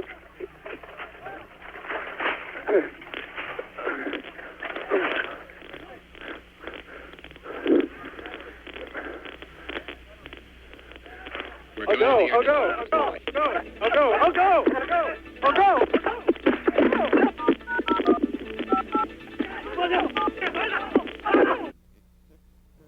That was our last report from Richard. Just a while ago, we learned that he and cameraman Derek Williams had been taken into custody. We do not believe that they were hurt. Their 2 companions did manage to hide out for a moment at the square, later made their way back to the CBS News headquarters. In Beijing, the symbol of a people's revolution against old-line communism falls to the ground. This is the CBS Evening News. Dan Rather reporting. Good evening. It is morning now, Monday, in Beijing, a city under siege by China's own Liberation Army. Gunfire is still being heard in the streets of Beijing, but in many places, a general eerie, uneasy quiet prevails. The government has finally officially admitted that what it calls some civilians died in last night's massacres. Others say thousands died. Our own CBS News survey of hospitals indicate that the death toll is at least 200. Chinese police today freed 2 CBS newsmen who had been captured and roughed up a bit by the military, correspondent Richard Roth and cameraman Derek Williams. Our CBS News resident China correspondent John Sheehan has the latest tonight from Beijing. Dan, the communist leaders lied to their soldiers, telling them there was an armed insurrection attempting to overthrow the government. Now, after the bloodbath, they're trying to hide the terrible result. Today, Beijing is a city enraged. The people call their army fascist and say that the soldiers behaved worse than Nazis. Unarmed civilians have been expressing their anger by setting fire to any military vehicle abandoned or captured. The government acknowledges that 3 soldiers died. Soldiers, weary of the unprecedented assault on their own people, rest in the streets, often surrounded by silent, accusing crowds. The earlier time of debating and bantering with the troops is over for the people who for 2 weeks successfully persuaded convoys of soldiers that the pro-democracy students were expressing all the people's distaste at dictatorship and official corruption. Tanks and armored personnel carriers have been patrolling the streets, often firing bursts of bullets to frighten and intimidate. Still, thousands refuse to cower in their homes. Dan, most of the survivors of Tiananmen Square have withdrawn to the Beijing campuses in the northern part of the city. They took a few captured weapons with them, and some of the students have been making Molotov cocktails. They're convinced that the army plans to attack again. New armor and infantry units have moved into the city in the last couple of hours, but so far, not toward the schools. Dan? John Sheehan, thanks. We're grateful to report that correspondent Richard Roth and cameraman Derek Williams not only are free now, but are all right, thanks in part to the efforts of U.S. Secretary of State James Baker and the State Department and of the Chinese ambassador in Washington. We Roth simply suffered a cut use in his the left computer eye, to mark up otherwise, the both size men of the were account. unharmed. They spent You all are most not of Sunday in the journalists. custody You of know Chinese this. police, You having are been turned over to mouthpieces for police the by U.S. military. intelligence Troops agencies seized both men as TRRS they Maduro. reported live from Tiananmen Square during Facts the only. height of the army attack. Roth reports now how that attack gained momentum, how it looked, and how it ended. It's midnight. It's Sunday in Beijing, and at the center of the encampment of pro-democracy demonstrators, the loudspeaker the students control is announcing, "The soldiers are coming. We're waiting for them. They won't be able to stop our movement." Government announcers are broadcasting 200 yards away. The army is prepared to take the square by whatever means necessary. Leave now. In fact, the battle has already been joined, but it reaches here only in the sound of distant gunfire and the spread of anxious rumor. The battle is underway, but it's being fought in the broad boulevards beyond Tiananmen Square, where civilians are confronting the troops advancing on this position and falling under heavy gunfire from the People's Army. 4 a.m. and the first signs here of the heat of that battle. Troops now enter Tiananmen Square from the south, where there's no longer much resistance, and some of them have been injured getting here. Their numbers are in the thousands. Now lights in the square are turned off. Students at bonfires show a crowd of several thousand demonstrators, and as the troops file into position circling the square, the students announce they are giving up. From a vantage point at a corner of the square, you can see demonstrators leaving, a column of them carrying flags, walking once around the monument in the center of the square and walking out. But you can't see it for long. Soldiers have spotted CBS News cameraman Derek Williams and myself and are angrily dragging us away. And a moment later it begins, powerful bursts of automatic weapons, raging gunfire for a minute and a half that lasts as long as a nightmare. And we see no more, carried off to an army garrison for detention lasting 19 hours. And like, I think it's worth pointing this out as well. I think the Israel comparison is really apt. Because then we don't even need to sit here and say, like, nope, everything was perfect. No one was harmed. Nothing bad happened. Right after they got arrested, the massacre begins. That's right. You know? But again, we see this kind of violence all the time from Western client states. All the time. And it's really, truly amazing that 1989, we're still over 30 years later, almost 35 years later, we're still talking about this every year. We're still talking about it every year. We commemorate it, and all our Western politicians talk about it each and every year. Like we saw the other day, the Elizabeth Chow, as even though she's being attacked as being not hard enough on China, attends these Tiananmen Remembrance Day things each and every single year. Yeah, and we talked about the violence from the police in the George Floyd protests, which was like, we saw hundreds and hundreds of clips of brutal violence on the part of militarized cops disrupting these peaceful protests and escalating them into these violent riots on a nightly basis for months. You know, to say nothing of like Israel, the way that they treat Palestinians with our full support, our full economic support, and with using arms that we send them. This happens every day, currently, You can still count to this on me. day. You're going to have good old Rob to talk you through all this. Friendship triangle power. Osaku, thank you so much for the 18 months tier 1. I really appreciate that. Thank you. Friendship triangle power indeed. But you know, this happens all the time. This kind of brutal state-sponsored violence against protest movements. And we're still talking about 1989 every single year. Tiananmen, 1989. It's pretty amazing. And then people still absorb this and are like, we don't live in a propagandized society. You know, it's pretty amazing. It's pretty amazing stuff. We're holding on to this this incident from 35 years ago in China. Again, while the global socialist system was on the brink of collapse and was under threat. And 35 years later, we're still talking about it every single year. It's amazing how this works, right? You know, this is how it's the Western regime change or imperialist playbook. You sponsor this kind of like protest movement, maybe that even has like democratic origins. Often it does, right? As we've talked about before with these color revolutions, often they have these kind of democratic beginnings and they are organic. And then, of course, they get organized and funded and supported by Western propaganda. And they either succeed, they successfully destabilize the targeted nation, which you benefit from, or if they do anything to fight back, you hold that against them, and that goes in the ledger, the Black Book of Communism ledger, which you can then just trot out every single year to talk about how repressive and brutal and authoritarian these places are. You know, that's the playbook. Every time.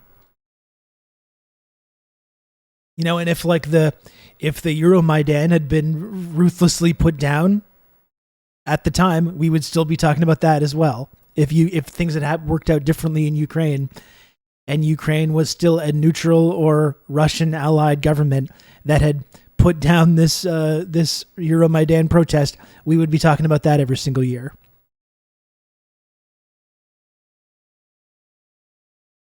Richard Roth, CBS News, Beijing. About 200,000 protesters condemned the Beijing bloodshed today in Hong Kong. Hong Kong is the British colony which the British planned to turn over to mainland Chinese rule in 1997. Yeah. Sympathizers with the pro-freedom protesters blocked streets in Shanghai, China's own largest city. Chinese students and their supporters vented their anger in at least 20 cities here in the United States. Correspondent David Culhane has that. In Washington, Chinese students and Chinese Americans asked motorists to honk for a free China. Honk if you love democracy. Hundreds responded with a blare of angry sound. Then the thousands of demonstrators marched to the Chinese embassy to deliver flowers of mourning for the dead. The door opened briefly and then slammed shut. The people repeated their simple message: China, freedom. In New York, again, thousands marching, saying today all Americans are Chinese in their grief. The students asked for help to keep their movement going. And everywhere they expressed their fury, watching from a distance the death in their own country. People feel very angry. This is a very unbelievable tragedy happening in China. I think new community member Sunny username taken is emphasizing the baby talk silliness that you use, that you sound like when you speak without Marxism and without class analysis. Excellent contribution. You're a brand new community member. The biggest tragedy in the Chinese modern history. I feel terrible about it. And in Los Angeles and San Francisco today, indeed in every major city in America, there were tears. Tears for fellow students, for family members killed or wounded. Tears of worry waiting for news. Around the country, students made telephone contact with Beijing and then played the recorded messages for others. The news was terrible. What they want is only a democracy and freedom, but the government used troops and killed them. This is really very bad. And wherever the Chinese students were today, they were trying to come to grips with the question of whether they could go home. We want to go back to fight the killer government, but my parents was keep saying, "Don't come back, you will be in trouble." In Houston, students relieved their feelings with street theater, reenacting the bloody scenes of Beijing. That's as close as we have to actual images of the violence. And they wept. David Culhane, CBS News, New York. President Bush has notched up his response to the killings in China. He is now openly critical, but remains cautious. His aides say that he is anxious to preserve good U.S. relations with the present Chinese government and whatever, if anything, that may follow. But as White House correspondent Wyatt Andrews reports, the president is under increasing pressure to dish out some kind of retaliation. President Bush, for now, wants the U.S. reaction to the Chinese carnage limited to words. As he left church today in Kennebunkport, the president stood by yesterday's White House statement deploring the violence and threatening a stall in the U.S.-Chinese relationship. We already had a statement on that. I hope you read it. But some members of Congress have read the president's Nazi. statement and don't think it's strong enough. It would be politically unacceptable and morally unthinkable, Leslie, for us to continue selling arms to a country which is engaged in the wanton slaughter of its own people. And you see, 1989, the Democrats trying to get to Bush's right on that. A whole lot of progress has been made there, definitely. It is Yeah, a what a potential shock. political firestorm for the president, and it begins in the morning. And I'm going to start tomorrow morning in the Senate to line up bipartisan support to cut off all of that sort of thing. It's folly, and we need to stand with these young people who are trying to achieve freedom. Supporters of the president argue that events in China are still so uncertain, now is not the time to lash out at the Chinese military. We don't know who responded. We may have friends in the military in China. In fact, the military in China may become the government before too long. The controversy means the president returned late today to a Washington different from the one he expected. Rather than bask in the praise of how well he handled Europe last week, he now faces a lively congressional debate over his China policy instead. Wyatt Andrews, CBS News, Kennebunkport, Maine. Scenes of destruction and defiance in the streets of Beijing as enraged Chinese take on an army divided against itself. This is really fascinating. This is CBS Evening News. Dan Rather reporting tonight from Los Angeles. Good evening. A huge force of soldiers and tanks took up positions in Beijing today. The specter of an all-out civil war hovered over the Chinese capital. More civilians died as tanks fired at unarmed civilians in the streets. Some people tried to fight tanks with their hands. But the occupying army in the capital now seems to be preparing for a possible assault by other elements of the military, perhaps an attempt at a military coup. The Communist Party hardliners who dominate the government of China have had nothing to say. None has appeared in public for several days. John Sheehan begins our coverage from Beijing. Dan, over the last several hours, there has... I think the main thing, which has been tank puncher, I would simply not try to fight a tank with my hands. That's just a bad strategy.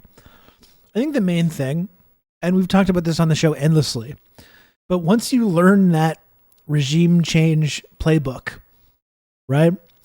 You learn the regime change playbook and the way that the media, the way that the NGOs, the way that the State Department, diplomacy, the government is all part of this playbook.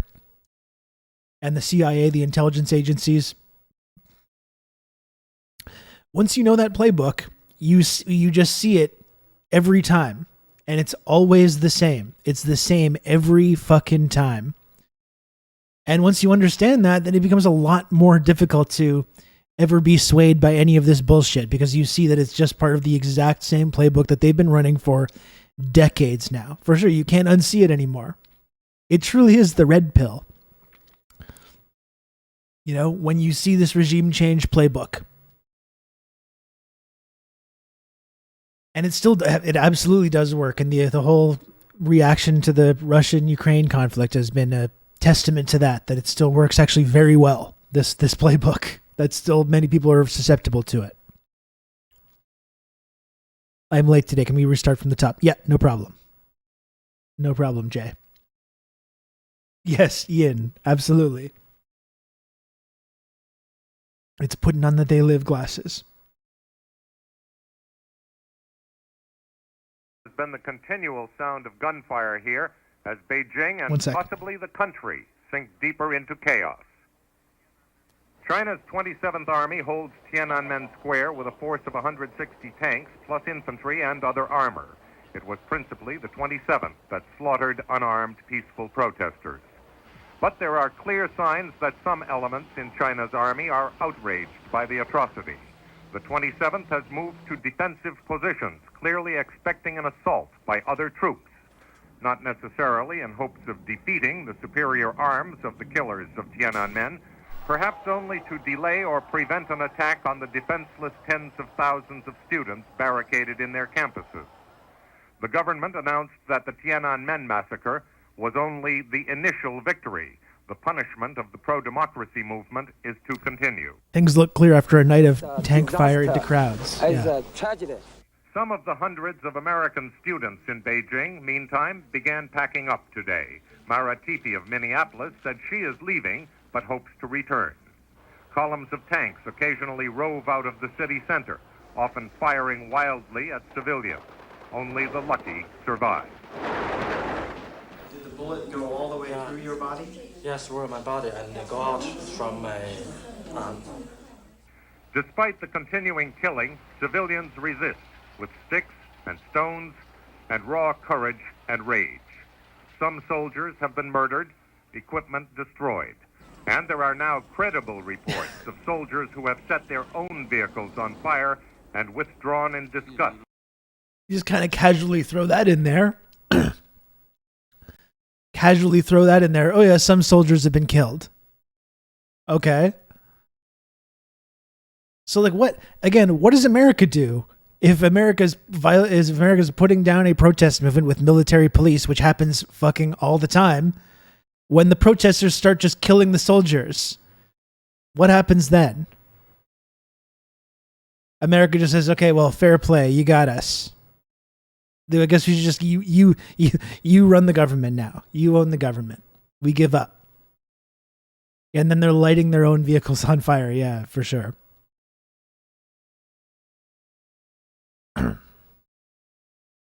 They're doing this with Russia now. People are rising up. Putin is isolated and desperate. For sure. It's always the same narrative. It's always the same narrative. That making war on their own people. Actually defeating the powerful army positioned around the city center and the Communist Party headquarters would require a concerted effort by armies from several provinces. Even then, there is no guarantee it would succeed. Dan, the appalling crackdown on the students has produced an even bigger and more widespread rebellion and has brought China to the brink of civil war. Dan? Chuck Sheehan in Beijing, thanks. No one knows how many people have died in the crackdown. We may never know. Our own CBS News review of hospital figures indicates that at least 300 have died. The figure may be as high as 3,000 or more. Many were civilians who went into the street unarmed to challenge the military and were mowed down by machine gun fire or run over by tanks. But amazingly, people were still defying the army today. Richard Roth has one story. It was noontime today There's their in the center guy. of Beijing when a man walked to the middle of the Avenue of Eternal Peace, which, as it happened, was already occupied. He There's walked the to man middle himself. and stood there. The man was alone. They must have been the news guys must have been loving this though. You have to admit it's an image they can tell, oh, we're going to be able to do something with this. They must have been absolutely fucking giddy with excitement upon getting some of these images.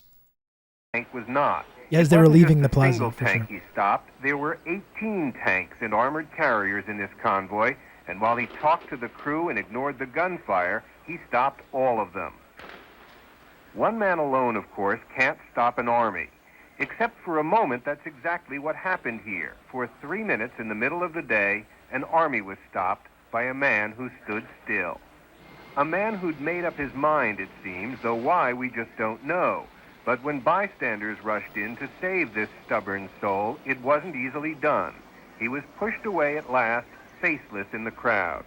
Safe, we think. So he just totally walked away, completely unharmed, you're saying.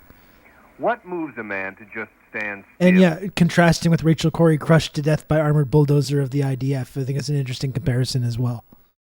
Is it courage or outrage or madness? We can't tell what was on his mind, and we can't forget what he did. Richard Roth, CBS News, Beijing. I think this is, sorry, Diego, you said this a couple of minutes ago. American militarists and armchair generals since the 1960s. Our satellite optics are so powerful we can read the headlines on a newspaper. American satellites on the so-called massacre. No pictures found, except one blurry one with a bunch of bikes on the ground.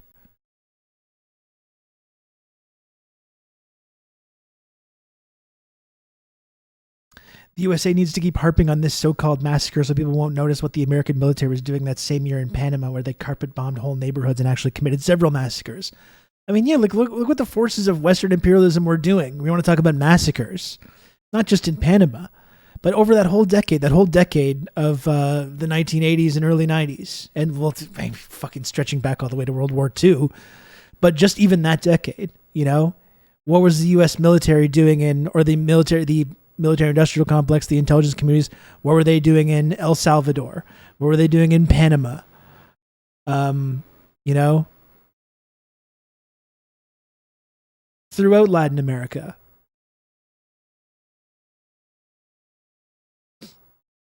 And we're talking about this massacre still 35 years later. Nicaragua, thank you, yeah. Where like US-sponsored death squads are fucking like raping and beheading nuns and massacring entire villages worth of people. Which we know happened, there's been studies and has been proven, there's been interviews with survivors. This has been proven beyond any shadow of a doubt. This was going on at this exact same decade, and we're still talking about this massacre in Tiananmen 30 years later. Within a year of this, they'll invade Iraq for the first time and commit multiple massacres there. There's the highway of death. There's multiple horrific war crimes that the U.S. Committed in Iraq later that year. Weird what crimes matter to the U.S. media and which don't. This is the interesting thing, isn't it? It's why it's fascinating to watch these clips, because you see how this Western propaganda works and how integral the Western media is to this regime change playbook. President Bush today issued his toughest statement on China so far, saying its leaders were, and I quote now, brutally suppressing a peaceful movement. President Bush ordered limited sanctions, but says he does not want to break relations. Wyatt Andrews has that part of the story. Abandoning his early wait-and-see approach, got to hold Bush accountable. Get to Bush's right on this. To the Chinese military. He suspended all U.S. military sales to China, declaring the United States cannot do business as usual. And I think it's important that the Army know that we want to see restraint, and this is the best way to signal that. The order puts in limbo $686 million in military sales to China, effectively halting American assistance to the Chinese F-8 fighter program and stopping U.S. aid to 2 ammunition factories. Kind of seems like Deng Xiaoping convinced the Americans to help fund the construction of Chinese socialism. A little bit, doesn't it?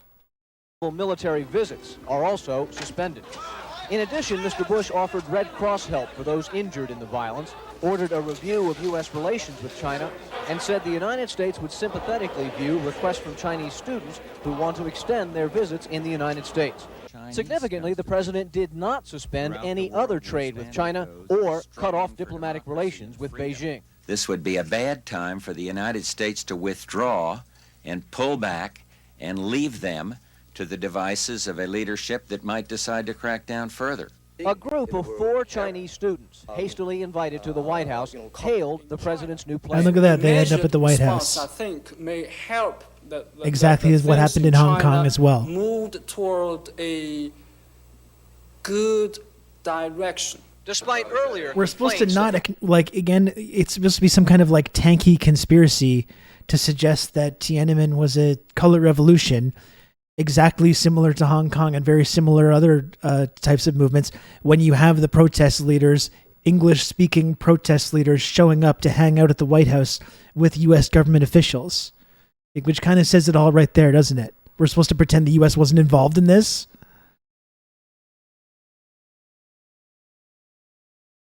Yeah, I wanted to get to that, Old Dutch. The whole thing about the Taiwan Strait, but the ship and the plane, a dangerous plane, a PLA fighter jet buzzed a U.S. spy plane, which they openly admit is a spy plane, directly off their border. And the PLA did a hostile, aggressive maneuver against it.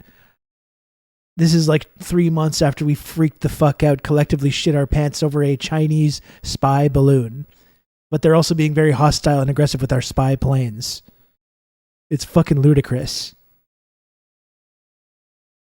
It does happen every time, exactly. And then we're supposed to pretend that they weren't involved. We're supposed to pretend that it's like a conspiracy to suggest that the U.S. was involved in promoting and supporting this counter-revolutionary movement, which they describe as being pro-democracy. You see the exact same thing in Tiananmen as with the Hong Kong student protests. So it kind of gets to the point that I was trying to make about how they were really desperately trying to provoke another Tiananmen-style incident in Hong Kong, which China just refused to rise to the provocation, to their credit.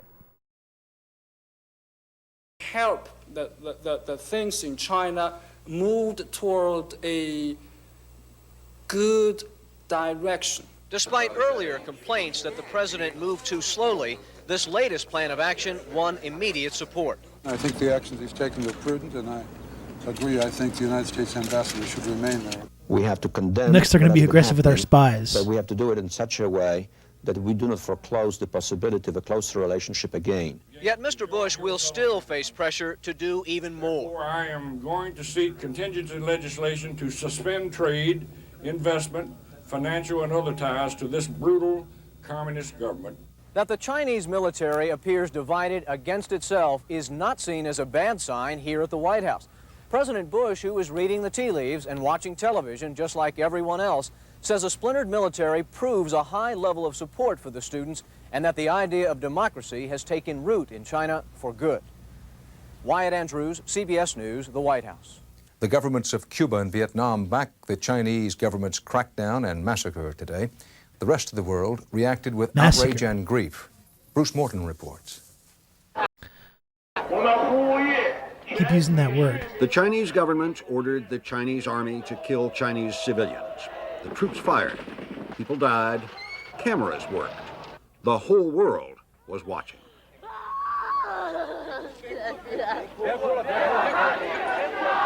Today, all over the world, people protested and raged and cried. I'm sure there was plenty of people protesting, like Chinese people in the Chinese diaspora that supported what the government was doing, but we didn't talk about those in the media, do we? Just like we don't to this day.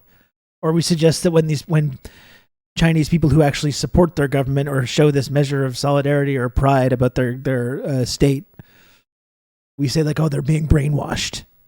And they burned an army uniform. This woman works for the Chinese embassy in Bonn, but she was one who cried. Massacre, the banners read. Yeah, maybe we should spell it properly next time.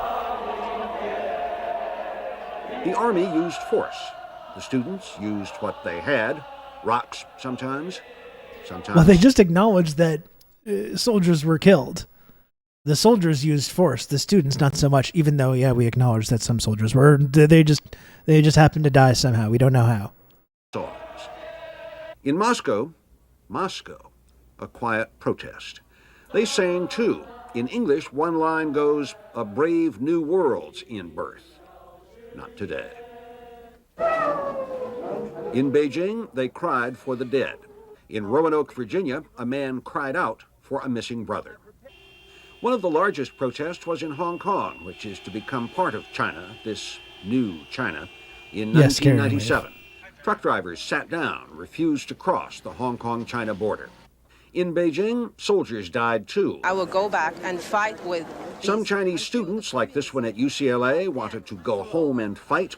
Others marched here. We do not recognize anymore the government of China anymore. In Beijing, rubble and protest. In Washington, D.C., marchers and a defaced flag and protest.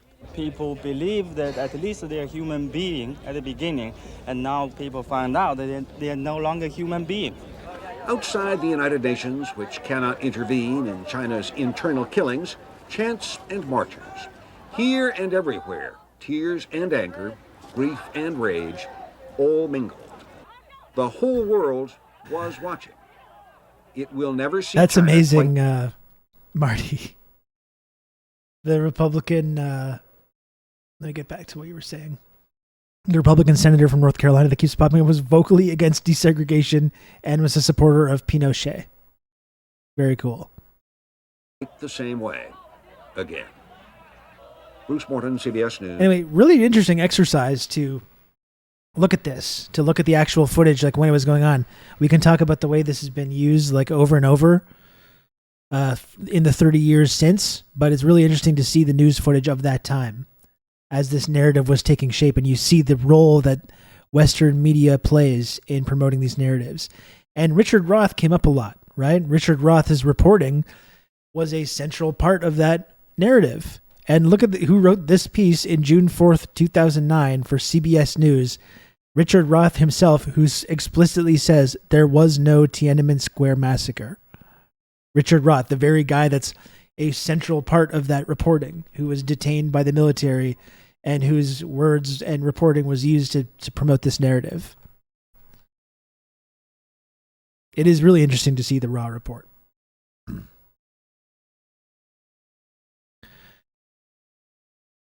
I don't know if I want to read this whole thing. It's not that long. Here's what he says. He says, for years now, and this is still a Western journalist who's been a part of this campaign. He's not some kind of socialist or anti-imperialist or supporter of the PRC. It says, for years now, certainly by the time of the 10th anniversary of Tiananmen, scholars and many journalists have been describing it as a weekend massacre, a massacre in Beijing, the Beijing massacre or the crackdown in Tiananmen, but not a Tiananmen Square massacre. Tiananmen massacre is a phrase that still has currency, but it does not tend to be used a lot. It does tend to be used a lot less now in careful accounts of what happened there. Behind this is the weight of eyewitness accounts, declassified Western government reports, and historians' work that supports the story of a brief period of negotiation between the army and some student holdouts. There weren't all that many left in the square by then, when troops began entering the square in force just before dawn, silencing the public address system loudspeakers with a volley of gunfire. The last group of protesters filed out of the square to the south soon after. So he describes himself that's what the gunfire was silencing the public address system loudspeakers. I was being held captive by Chinese army troops on the south portico of the Great Hall of the People, which forms one of the borders of the square, when that round of gunfire occurred. I could hear it, but I could not see into the square. Around 40 minutes later, Derek Williams and I were driven in a pair of army jeeps right through the square, almost along its length and into the Forbidden City. Dawn was just breaking. There were hundreds of troops in the square, many sitting cross-legged on the pavement in long curving ranks, some cleaning up debris. There were some tanks and armored personnel carriers, but we saw no bodies, injured people, ambulances, or medical personnel. In short, nothing to even suggest, let alone prove, that a massacre had recently occurred in that place. And I'll say it again, this is not some gray zone anti-imperialist conspiracy theory. This is the guy whose reporting was absolutely essential to promoting this narrative in the first place.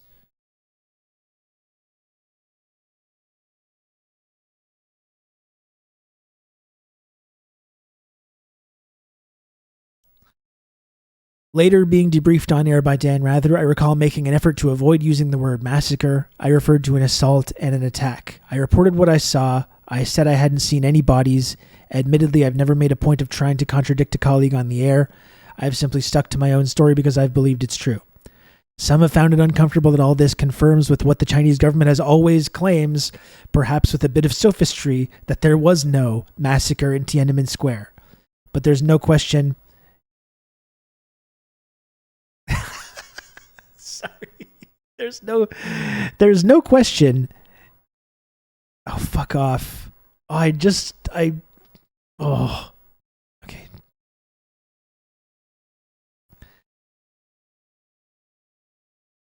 Says, but there's no question, many people were killed by the army that night around Tiananmen Square and on the way to it, mostly in the western part of Beijing. Maybe for some comfort can be taken in the fact that the government denies that too. And it says, well, there's no question many people were killed, and you click on it. And there's the evidence of that. There's the proof of that. In the no question there was people that were killed. And again, I'm not denying, like, maybe there were. Maybe people were killed. You know, it's possible. Again, I wasn't there. It's certainly possible there were soldiers being killed, as the news in 1989 openly pointed out. So maybe there was retaliation to that. Maybe people were killed. You know, again, I don't know. But I think if you examine the characteristics of this protest and you fit it into that regime change playbook, that's the question you have to ask yourself. Does China or any other country that's outside of that Western economic or social system have the right to defend their revolutionary gains from these kinds of destabilization efforts coming from the West? You know, do they have the right to do that? That's kind of the question I think people need to ask themselves. Or as Dan Rather said, we may never know. That's right.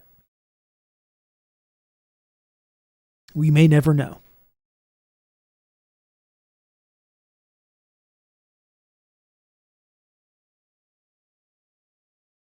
Let's take a look at this Carl Joth thread.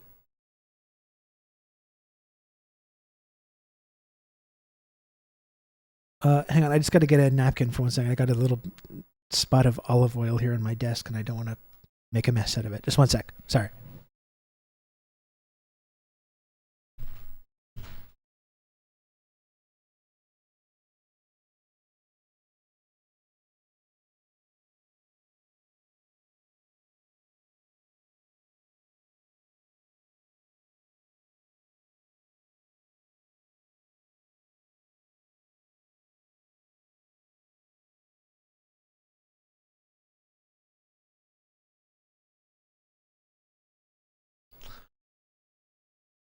Where's the deleted link?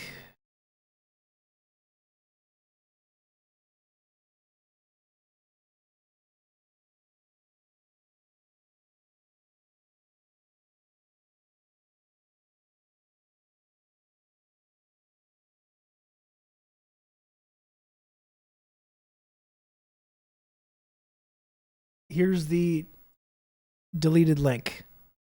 And again, so this is so it was no question that many people were killed. First person account by CBS News London cameraman and editor Brian Robbins, who shot this video, which we can't see because it's flash.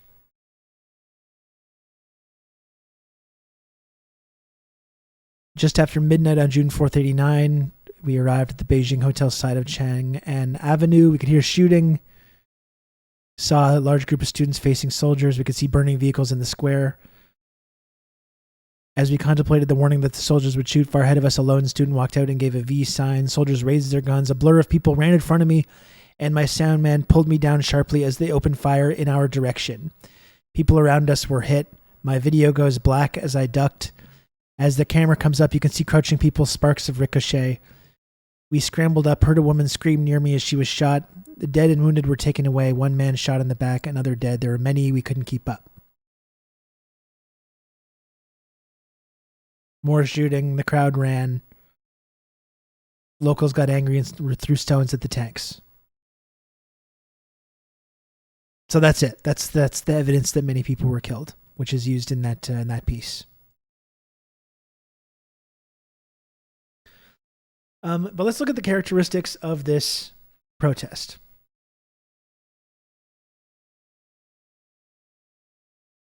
But Rob, you're bypassing the whole catch of imperial propaganda. If you do have a successful revolution and decide to defend it, then you're now a Stalinist. That's right. If you carry out a revolution, if you engage in any effort whatsoever to defend that in any way, even through through propaganda, through trying to refusing to allow Western media to spin things, putting down protests, whatever it is, putting down color revolutions, that makes you Stalinist and bad. And most people on the left seem to agree with that as well. Once again, the action begins right after the evidence catcher breaks. Yeah. It's crazy how his camera goes black when people were shot around him and he didn't catch any of it. That's right. That part you're just going to have to take his word for it, I guess.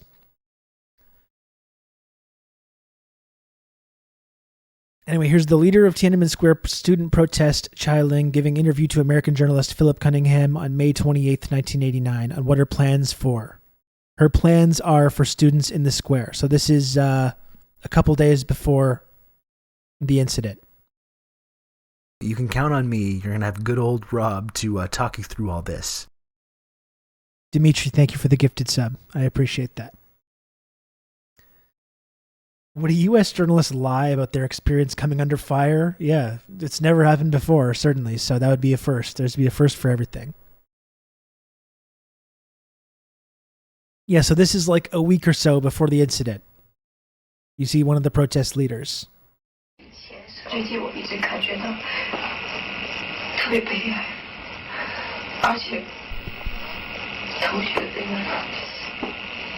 就他们本身的民主素质也是相当的差，而且说句实在，在我倡议和发起决心的一天，我心里就很明白，不会有任何成果的。我早就知道，有些人有一些历史注定是失败的。 我一直清楚这一点，但是我一直在努力，在给大家一个坚定的形象。我们在争取胜利，但我心里很明白，我就是越看越悲哀。大概4月27号的时候，我就开始感觉到了。但是我想，我现在也想说的是，我一直不愿意说，因为中国人不能骂中国人，但是。 我不得不说，就是有时候我想，中国人我不知道为你奋斗，我不知道你现实。We do need a Sigma Maoist grandpa. That would be good. 但是我一想到这次运动的确还有很多很多的正直的、有良心的学生、工人、市民，有知识界的人。 同学们会问我们下一步要干什么，我们达到什么要求？我心里觉得很悲哀。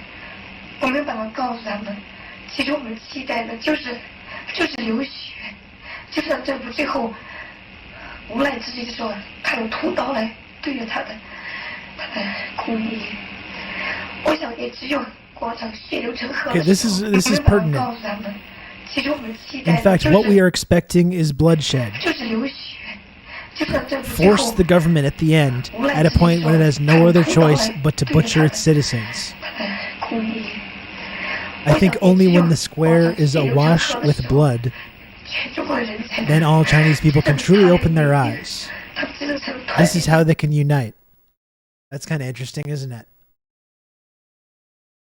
So they're trying to martyr themselves, and who's funding and organizing and pulling the strings behind that? But not my blood, of course. No, I'm going to be sitting pretty.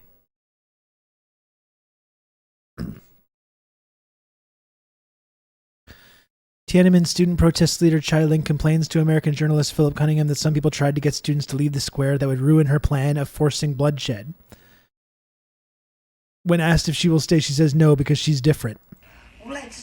For the moment when the government has no choice but to brazenly butcher the people. Only when the square is awash with blood, will the people of China open their eyes. Only then will they really be united.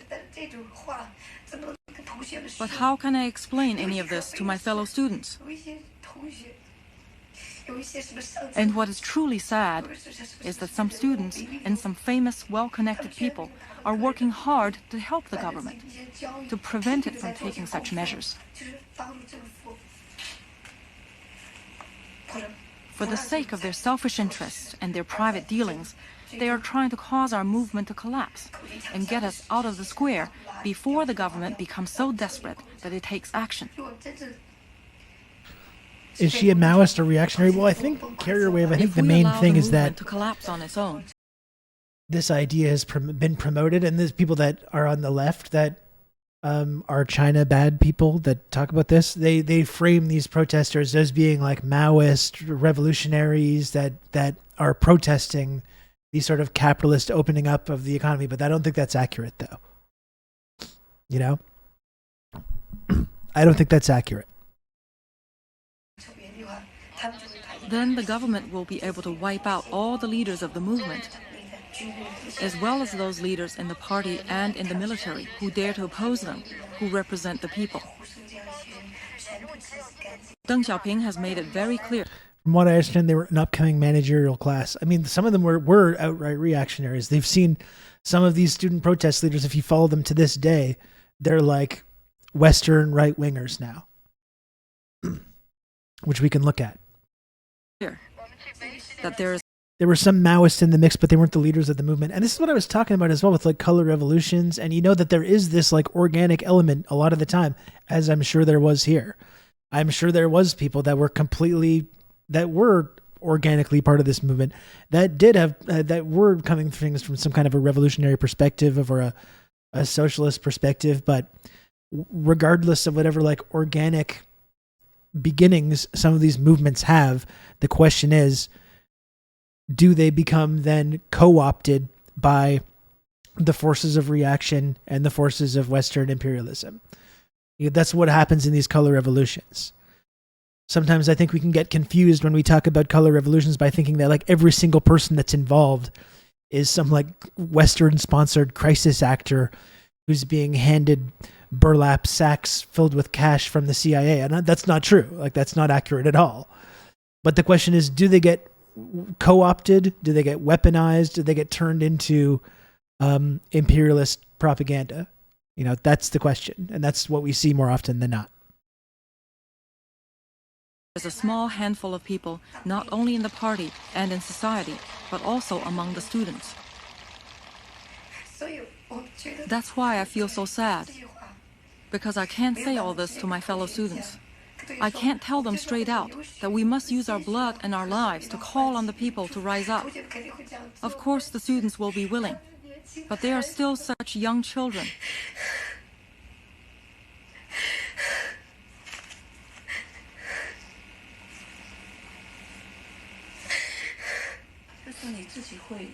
Are you going to stay in the square yourself? Yeah, I don't think so. No, I won't. Why? Because my situation is different. My name is on the government's hit list. I'm just built different. I'm not going to let myself be destroyed by this government. Yeah, she's literally crying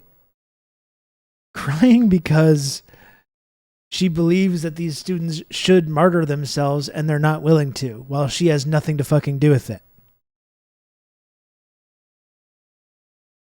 Like, that's amazing. I want to live. Anyway, that's how I feel about it. I don't know if people will say I'm selfish. I believe that others have to continue the work I have started. A democracy movement can't succeed with only one person.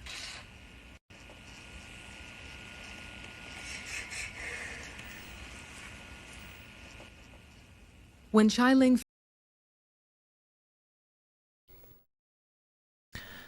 As the student leader of Tiananmen protests, Chai Ling was ferried out of China by CIA and MI6 in Operation Yellowbird to Hong Kong and then later to the U.S. Use the computer to mark up Here she is meeting the Nancy size of the Pelosi. account.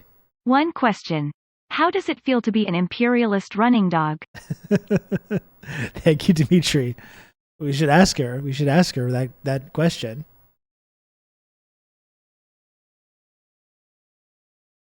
And yeah, and here she is meeting Nancy Pelosi, who's been a big part of this, like, China bad, Tiananmen. Nancy, of course, was violating the one China policy by visiting Taiwan. She's been a big part of that her whole career. As the student leader of Tiananmen protests, Chai-Ling was ferried out of China by CIA and MI6 in Operation Yellowbird to Hong Kong and then later to the U.S. Chai-Ling meeting Nancy Pelosi. Chai got free ride at Princeton, graduating to work at Bain and Company, where she married Bain senior partner Robert McGinn, became an evangelical Christian. Yes, these are the revolutionary Maoists who were opposed to Deng Xiaoping's economic policies, you see, that we must support.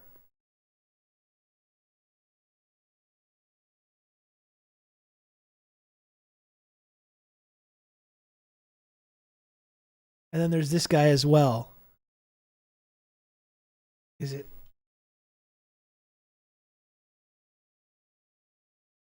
Dan Wang, or Wang Dan. I think Dan Wang is his, like, Americanized version.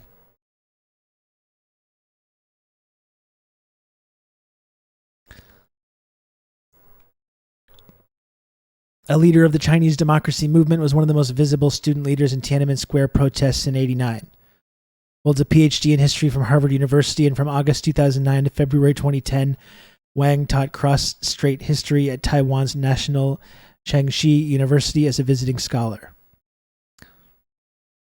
Besides conducting research on related topics, Wang is an activist promoting democracy in China. Based in the United States, he travels the world to garner support from overseas Chinese communities as well as from the public at large.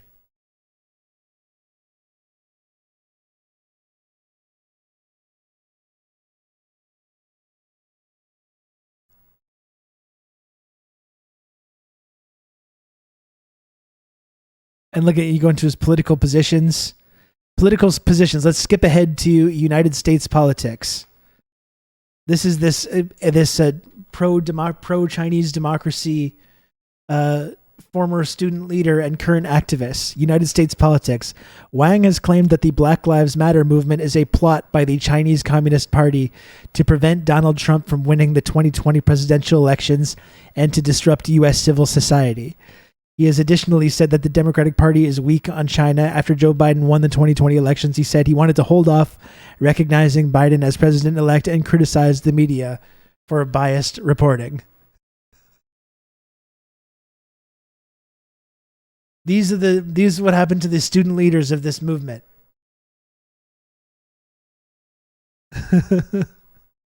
This wiki section was written by Putin. That's right. That's correct.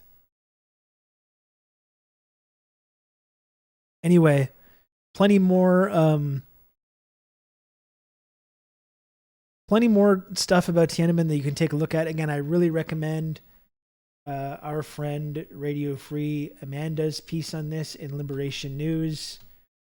Really well researched and articulate piece on that, which I'll link there. Want to check out more on this subject. I do just want to take a brief moment, folks, to remind people, I'm going to be sticking around for another little while, but I do want to take a brief moment to remind folks that if you do want to support the work that I do here to talk a little bit about these issues and to maybe push back on or debunk the Western framing of this and other similar kind of incidents, destabilization efforts, colored revolutions, etc., please, if you can, it's also my birthday week. It's also my birthday. It was my birthday on Saturday, but the week is ongoing. The birthday week is ongoing.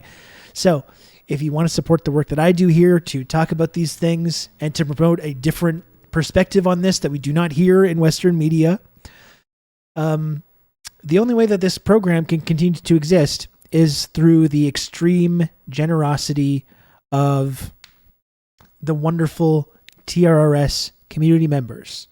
So if you can, folks, please subscribe to TRRS. It costs $5 per month. It's completely free of charge with an Amazon Prime account. You can also gift subs. 5 subs or above, of course. Gifted will rocket you right up the ranks to become an elite member of the Friendship Triangle, two-dimensional. You can count on me. You're gonna have good old Rob to talk you two-dimensional through all this. triangle-shaped friendship access and trickle-down clout tiered reward system. The only such system that exists on Twitch. Thank you very much, Marty, for the gifted sub. Thank you for that.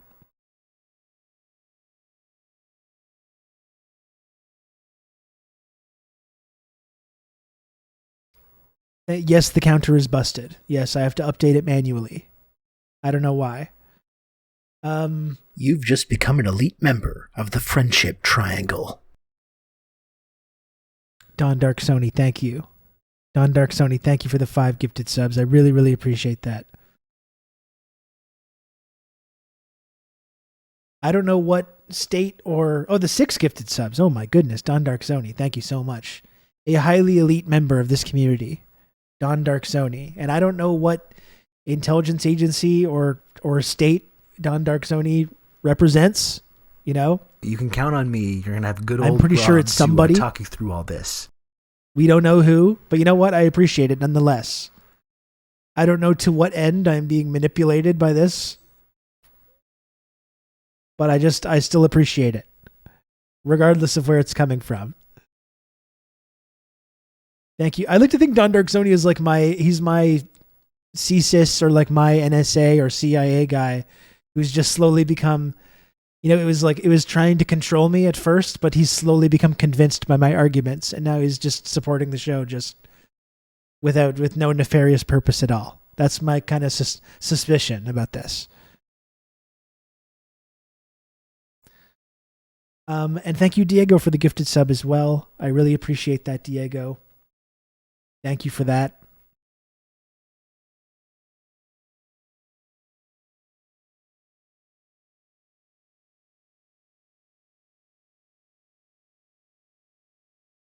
I really appreciate that, Diego.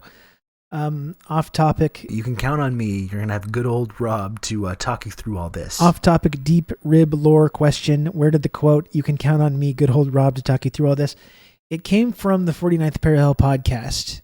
One of the, I can't remember which episode, but one of the final episodes. I can't remember exactly which one though, but it came from that. And thank you, Dummy Dorko, for the gifted sub as well. Thank you, Dummy Dorko. And we're now one sub away, or one gifted sub away from a hype train, folks. So if anyone else wants to support count this on community, me. You're going to have good old Rob to talk you through all this. By my count, 20 months at Tier 1 is roughly 80 ounces worth of oats. Thank you, Quaker Oats guy, for the 20 months of Tier 1. I appreciate that, and I'll continue eating my oats at following your advice. I thought you were saying a good old grog. I've had a couple people say that. Why would I say a good old grog? Why would I say a good old grog and not good old Rob, who's me? You can count on me. You're going to have good old Rob to talk you through all this. I really don't hear it. I got to say, I really don't hear it. I feel like it's quite clear. You're going to need a good old grog to talk you through all this. No. And Don Dark Sony, thank you for another gifted sub. Thank you.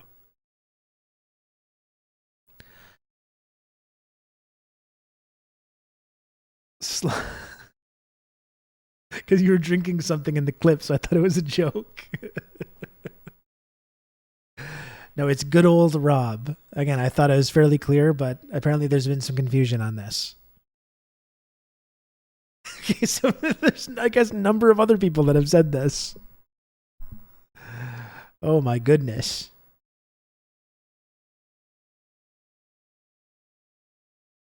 No, it's good old Rob.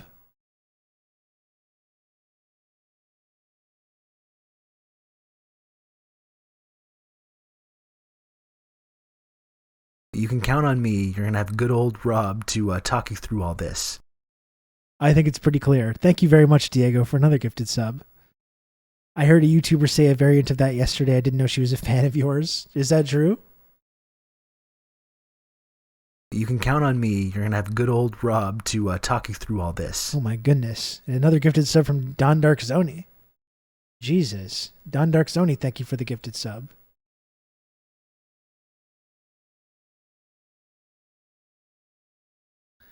You can count on me. You're going to have good old Rob to talk you through all this. Gen X Bushy, thank you for the 2 gifted subs.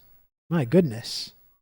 Some of our highest status level community members really coming through right now, really coming through. And now we're actually 96% of the way to this, to level 4 of this hype train. 96%. That's one more gifted sub could probably get us to level 4, folks. I don't want to alarm anybody. But one more gifted sub could do it.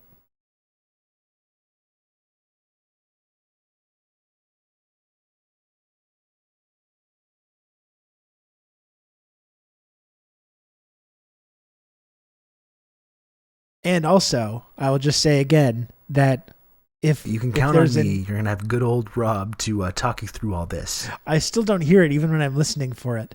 Don Dark Sony, thank you for another 2 gifted subs. Oh my goodness gracious. Thank you very much, Don Dark Sony. Are you actually named Rousseau or is it a pseudonym? No, it's not a pseudonym. It's my actual name. It is my actual name. I sometimes wish I had used a pseudonym. It probably would have been smarter for me in retrospect. You can count on me. Started to do this kind of like commentary that I do. All this. It probably would have been a good idea to not do so under my full legal name, but we've passed the point of that. There's no turning back now. Thank you, Freelance Communist, for the gifted sub.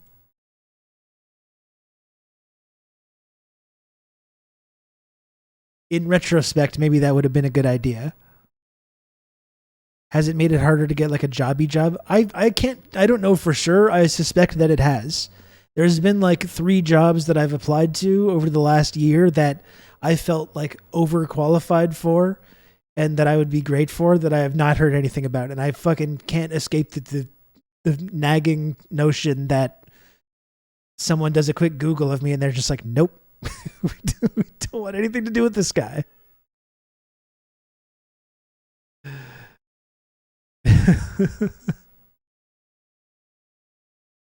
I thought it was a fake name. No, it's my real name. But again, believe me, I probably should have used a fake name, and I did not. Wish I had.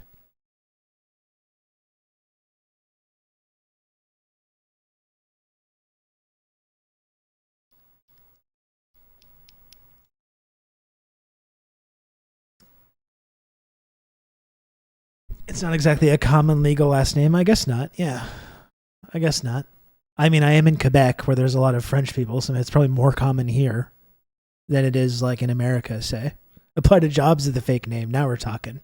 That's a good idea. You tanked your Western social credit score. It's like, I kind of did. Yeah, unfortunately. I kind of did. Again, people just like look up my real name. They're like, oh, what's this Twitch stream?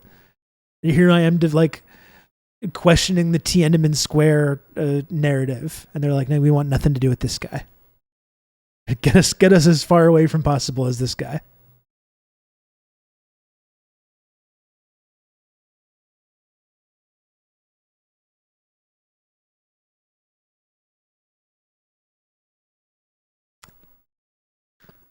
You could use your middle name on job applications. I might have to start doing that.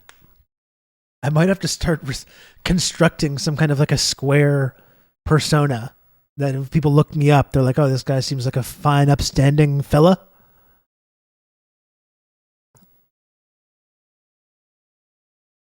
If you didn't use your real name, your high school best friend, Fat Pussy, would have never found you. That is really one of the best parts of the lore of this show, isn't it? No, we don't have social credit. And we actually have free speech as well. We have free speech, and you're allowed to go out and talk about this stuff, and it has no consequence, no negative consequence. If chat would support you properly, you wouldn't need a job. I mean, I didn't want to say that, Astray, but if you're saying it, I'm not going to disagree with you. Friend of the stream, Fat Pussy. That's right. That's right.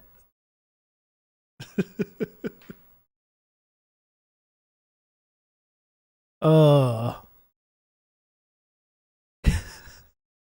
Classic. Classic. So just 1 minute left in this hype train, folks. 8 subs away from the sub goal. So it is true, too, that I'm friends with Fat Pussy on Facebook. Well, please give Fat Pussy my regards. It's been a long time. It's been a long day without you, my friend. Gonna tell you all about it when I see you again. I think that started off sounding okay, and then I got way off key there. You can count on me. You're going to have good old Rob to talk you through all this. Thank you, Don. Oh my goodness, Don Dark Zoni. Thank you for another 2 gifted subs. Very kind of you. I really appreciate the support, Don Dark Zoni. Whatever intelligence agency or state you belong to, You're gonna have you good know what? old I don't Rob care. To talk you through all this. I don't care.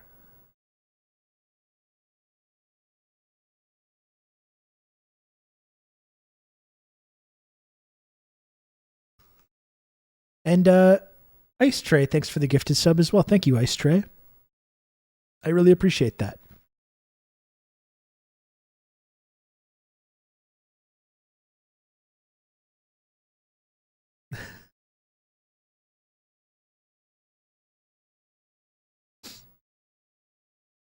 Don Dark Sony officially laundering money through Rob's channel. I'll take it. You know, I'll take it. I have no issue with that personally, morally, or I just don't want to know about it. That's all. Okay. If you're in this chat with Don Dark Zoni or whoever, if you're a member of some intelligence agency or a representative of some state, and you have some kind of a plan or design involved with funding this show, I just don't want to know about it. Okay. I just don't want to know about it. Do what you have to do. Do what you have to do.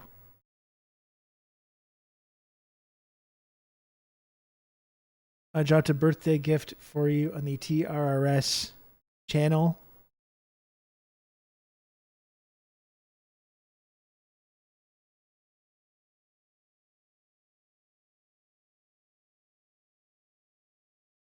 I'm looking here.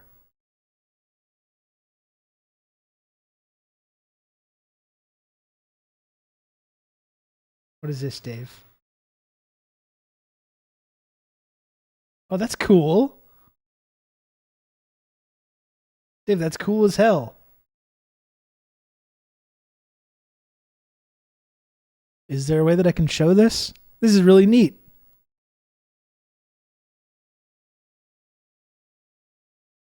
Okay, that's cool. Check this out. Look what Dave made, folks. Look at that. That's so fucking cool. I totally want to put this in the corner of the screen. I absolutely want to put this right in the corner of the screen, right down there. Right down there at the bottom.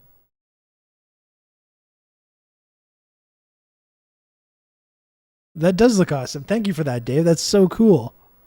Holy shit. Now we're talking.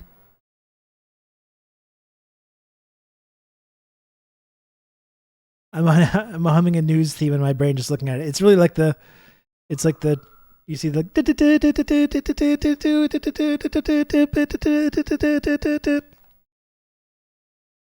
Can I do like a generic news theme?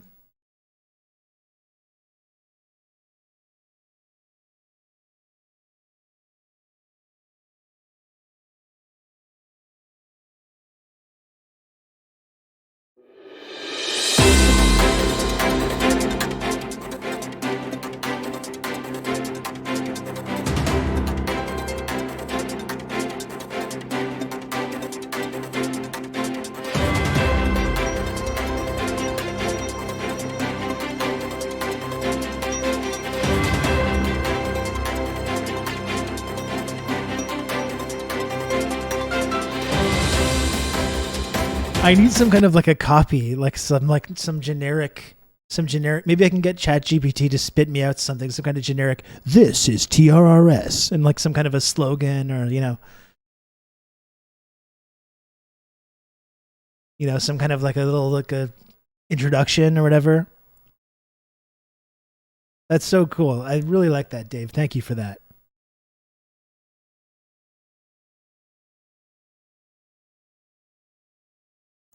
You need a menacing CNN music for when they and it buzzes a U.S. ship.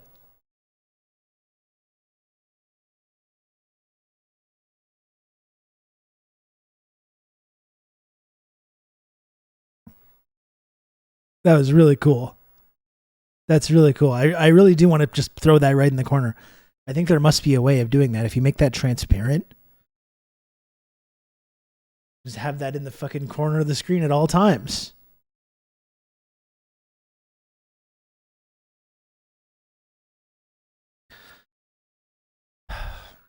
Okay, well, now I guess there's the question of what I wanted to do next. I kind of had the ambitious idea of watching now that breakthrough news video about China, which is an hour long and it's 3:30. Maybe that's overly ambitious though. I've been punting that for a while. Maybe I need to punt that till tomorrow though. Looks pretty fucking apocalyptic in Montreal right now. Yeah, I haven't looked outside. It's actually really interesting because we were talking about the wildfires lately. I like just the other day, you know, on like Thursday, I was saying I wonder when it's going to be Montreal's turn to get the air quality warnings and the smoke from the wildfires, and that is actually happening right now.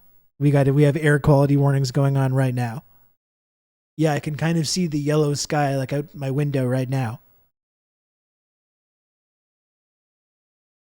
This video seems perfect for the intro music.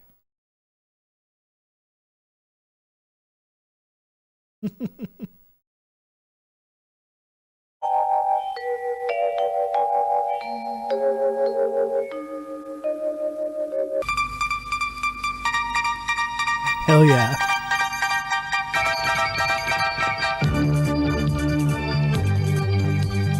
Oh yeah.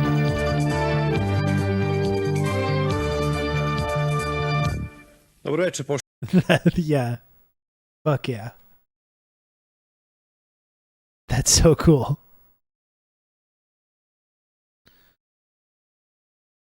So hang on, I'm actually just gonna look outside and see what it looks like. You should write your own take on a news intro. Yeah, you're right at that. I should. I mean, I have music that I could use. I mean, I like the theme music to this show as well.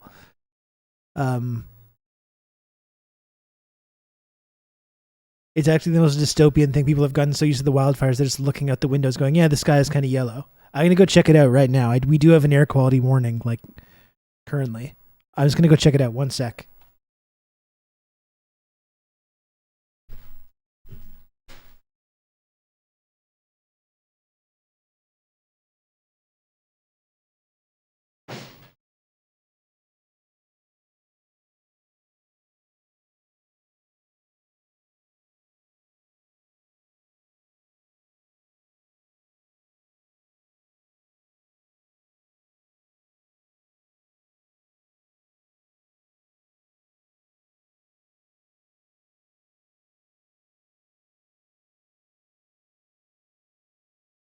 Yeah, it is definitely yellow and smoky outside. The AC is repaired. The nightmare is over. It was 2 hours short of 2 weeks.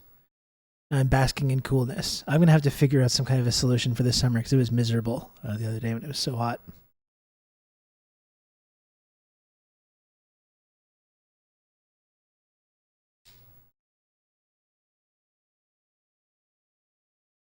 Man, that was really cool, Dave.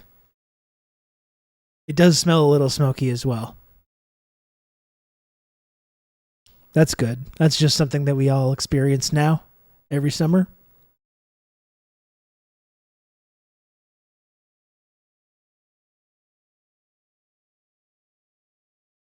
No, I haven't listened to those, Dimitri, but those sound interesting. I got to get Dave Anthony to come on this show. He's agreed to come on before. I just got to find something that would be good to have Dave on for.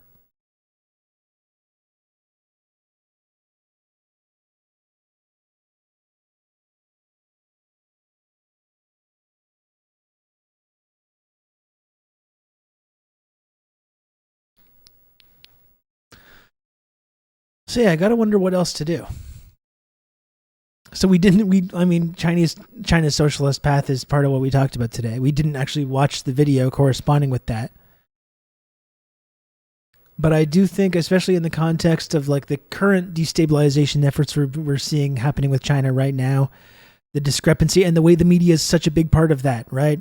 The Chinese spy balloon, the Chinese interfering in Canadian democracy story, the Hong Kong story, the Xinjiang story, or Tibet, or whatever it is. All the ways that like the media is a part of this kind of destabilization effort. And then meanwhile, you have American imperialism and Western imperialism being hostile and aggressive. And as usual, similar to Tiananmen, we provoke this backlash. In this case, we provoke a aggressive maneuver by a Chinese fighter jet over with a US spy plane, or in the Taiwan Strait with this warship. It's the same. It's all part of the same thing, isn't it? You know, any effort that, whether China's the example that we're using right now, but it goes to along with any state that's not part of this like Western system, this kind of international criminal cartel. Anytime any effort is made to push back on these destabilization or regime change efforts, that gets framed as evidence of their authoritarianism and evidence of their aggression. You know, it's the same fucking thing that's still going on.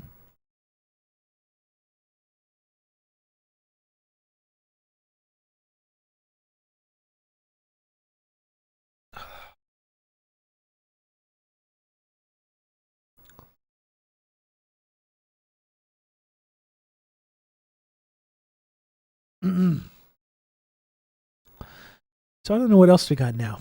We're going on 3 hours. It might be almost time to say goodbye. I'm wondering if I can push through another hour, which would probably be a good idea for me to do. It'd probably be much higher likelihood of reaching the sub goal if I continue doing this for the next hour. Did you see the NYT article this morning about all the Nazi symbols used by Ukraine? Amazing example of like Western propaganda in effect. Some Ukrainian military are using these Nazi symbols, but it's to like reclaim them, you see, from the and they're contributing to Russian propaganda, or they could be seen to contribute to Russian propaganda about this phenomenon, but really they don't actually support these old fascist groups, and actually they're trying to reclaim these harmless symbols from the fascists that have used them. Yeah, it's like, it's truly an amazing piece of work. It really is. It's really stunning stuff. I'm sure there's just one guy who just thinks it's a kick-ass looking Nazi. Yeah, that's a skull for sure. Kick-ass looking skull. Freudian slip there.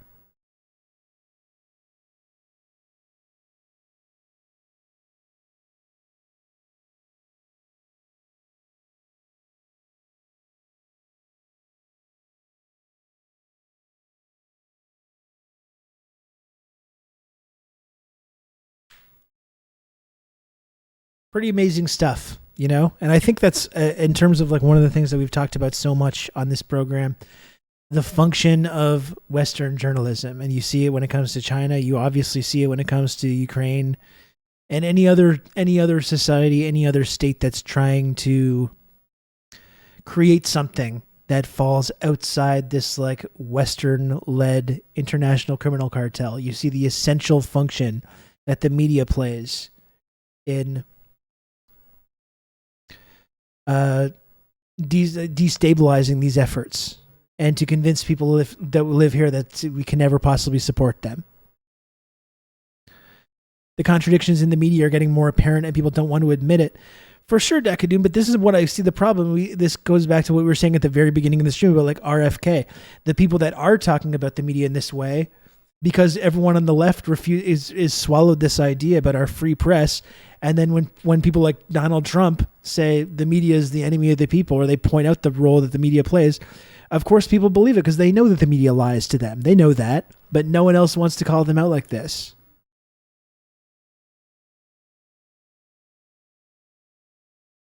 You know?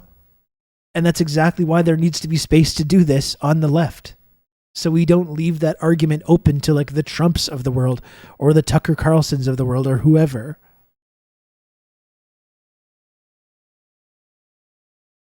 Thank you, Steve Guy. Thank you for wishing me a happy birth week. You know, I've got to, I realized as well that I have like a whole other podcast I have to do tonight. So just in the spirit of saving my voice and not just like talking for another hour and then doing more podcasting later, I think I'm going to say goodbye for today. Although there is still about 5 minutes for anyone that wants to support the stream and reach the sub goal. One generous chatter could, in theory, get to the sub goal.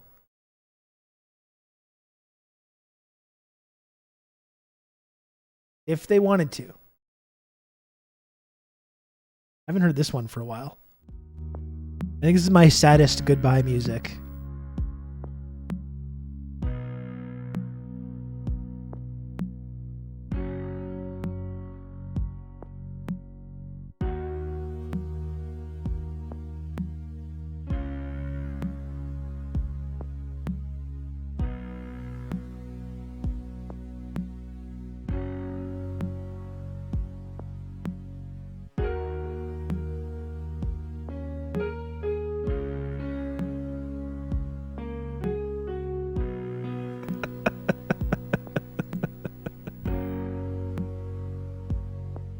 That's good. That's good stuff. What is this, your last birthday? Well, it could be. You never know.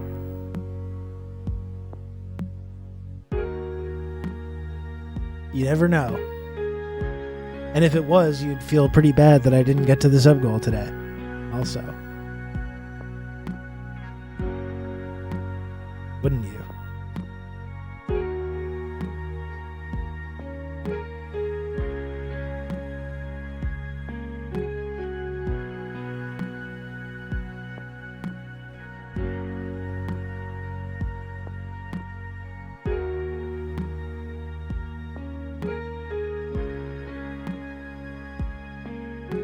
It's not even his last birthday this week.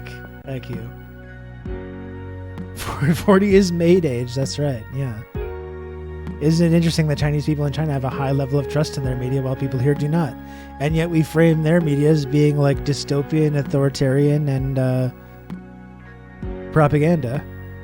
It is kind of interesting, isn't it? It's the way of the future. So final chance, folks. Final chance to support the stream. One generous chatter could get us there. But again, I'll be back tomorrow anyways. I'll be back tomorrow. Don't you worry about that. Let's raid our friend Wildebeest.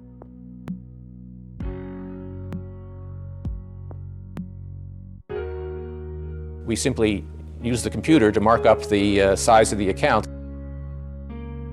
Glad I was able to catch the stream today. Take care and be safe. Thank you, Dimitri. Again, I really appreciate the support. Happy to have you in the community.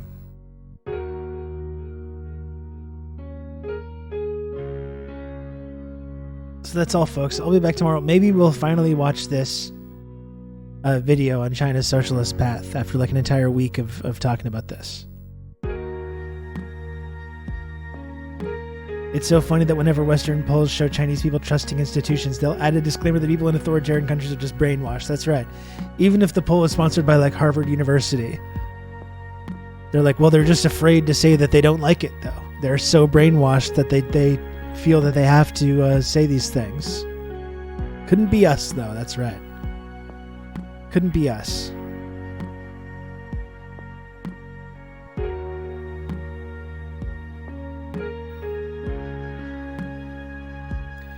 Thanks again, folks. Thanks for watching. Thanks to everyone who supports this program. All the viewers and chatters, even the lurkers, even the non-sub lurkers. Thank you even to you. Thank you even to you. That's how gregarious I am. I'll be back tomorrow, noon Eastern, Until then, goodbye.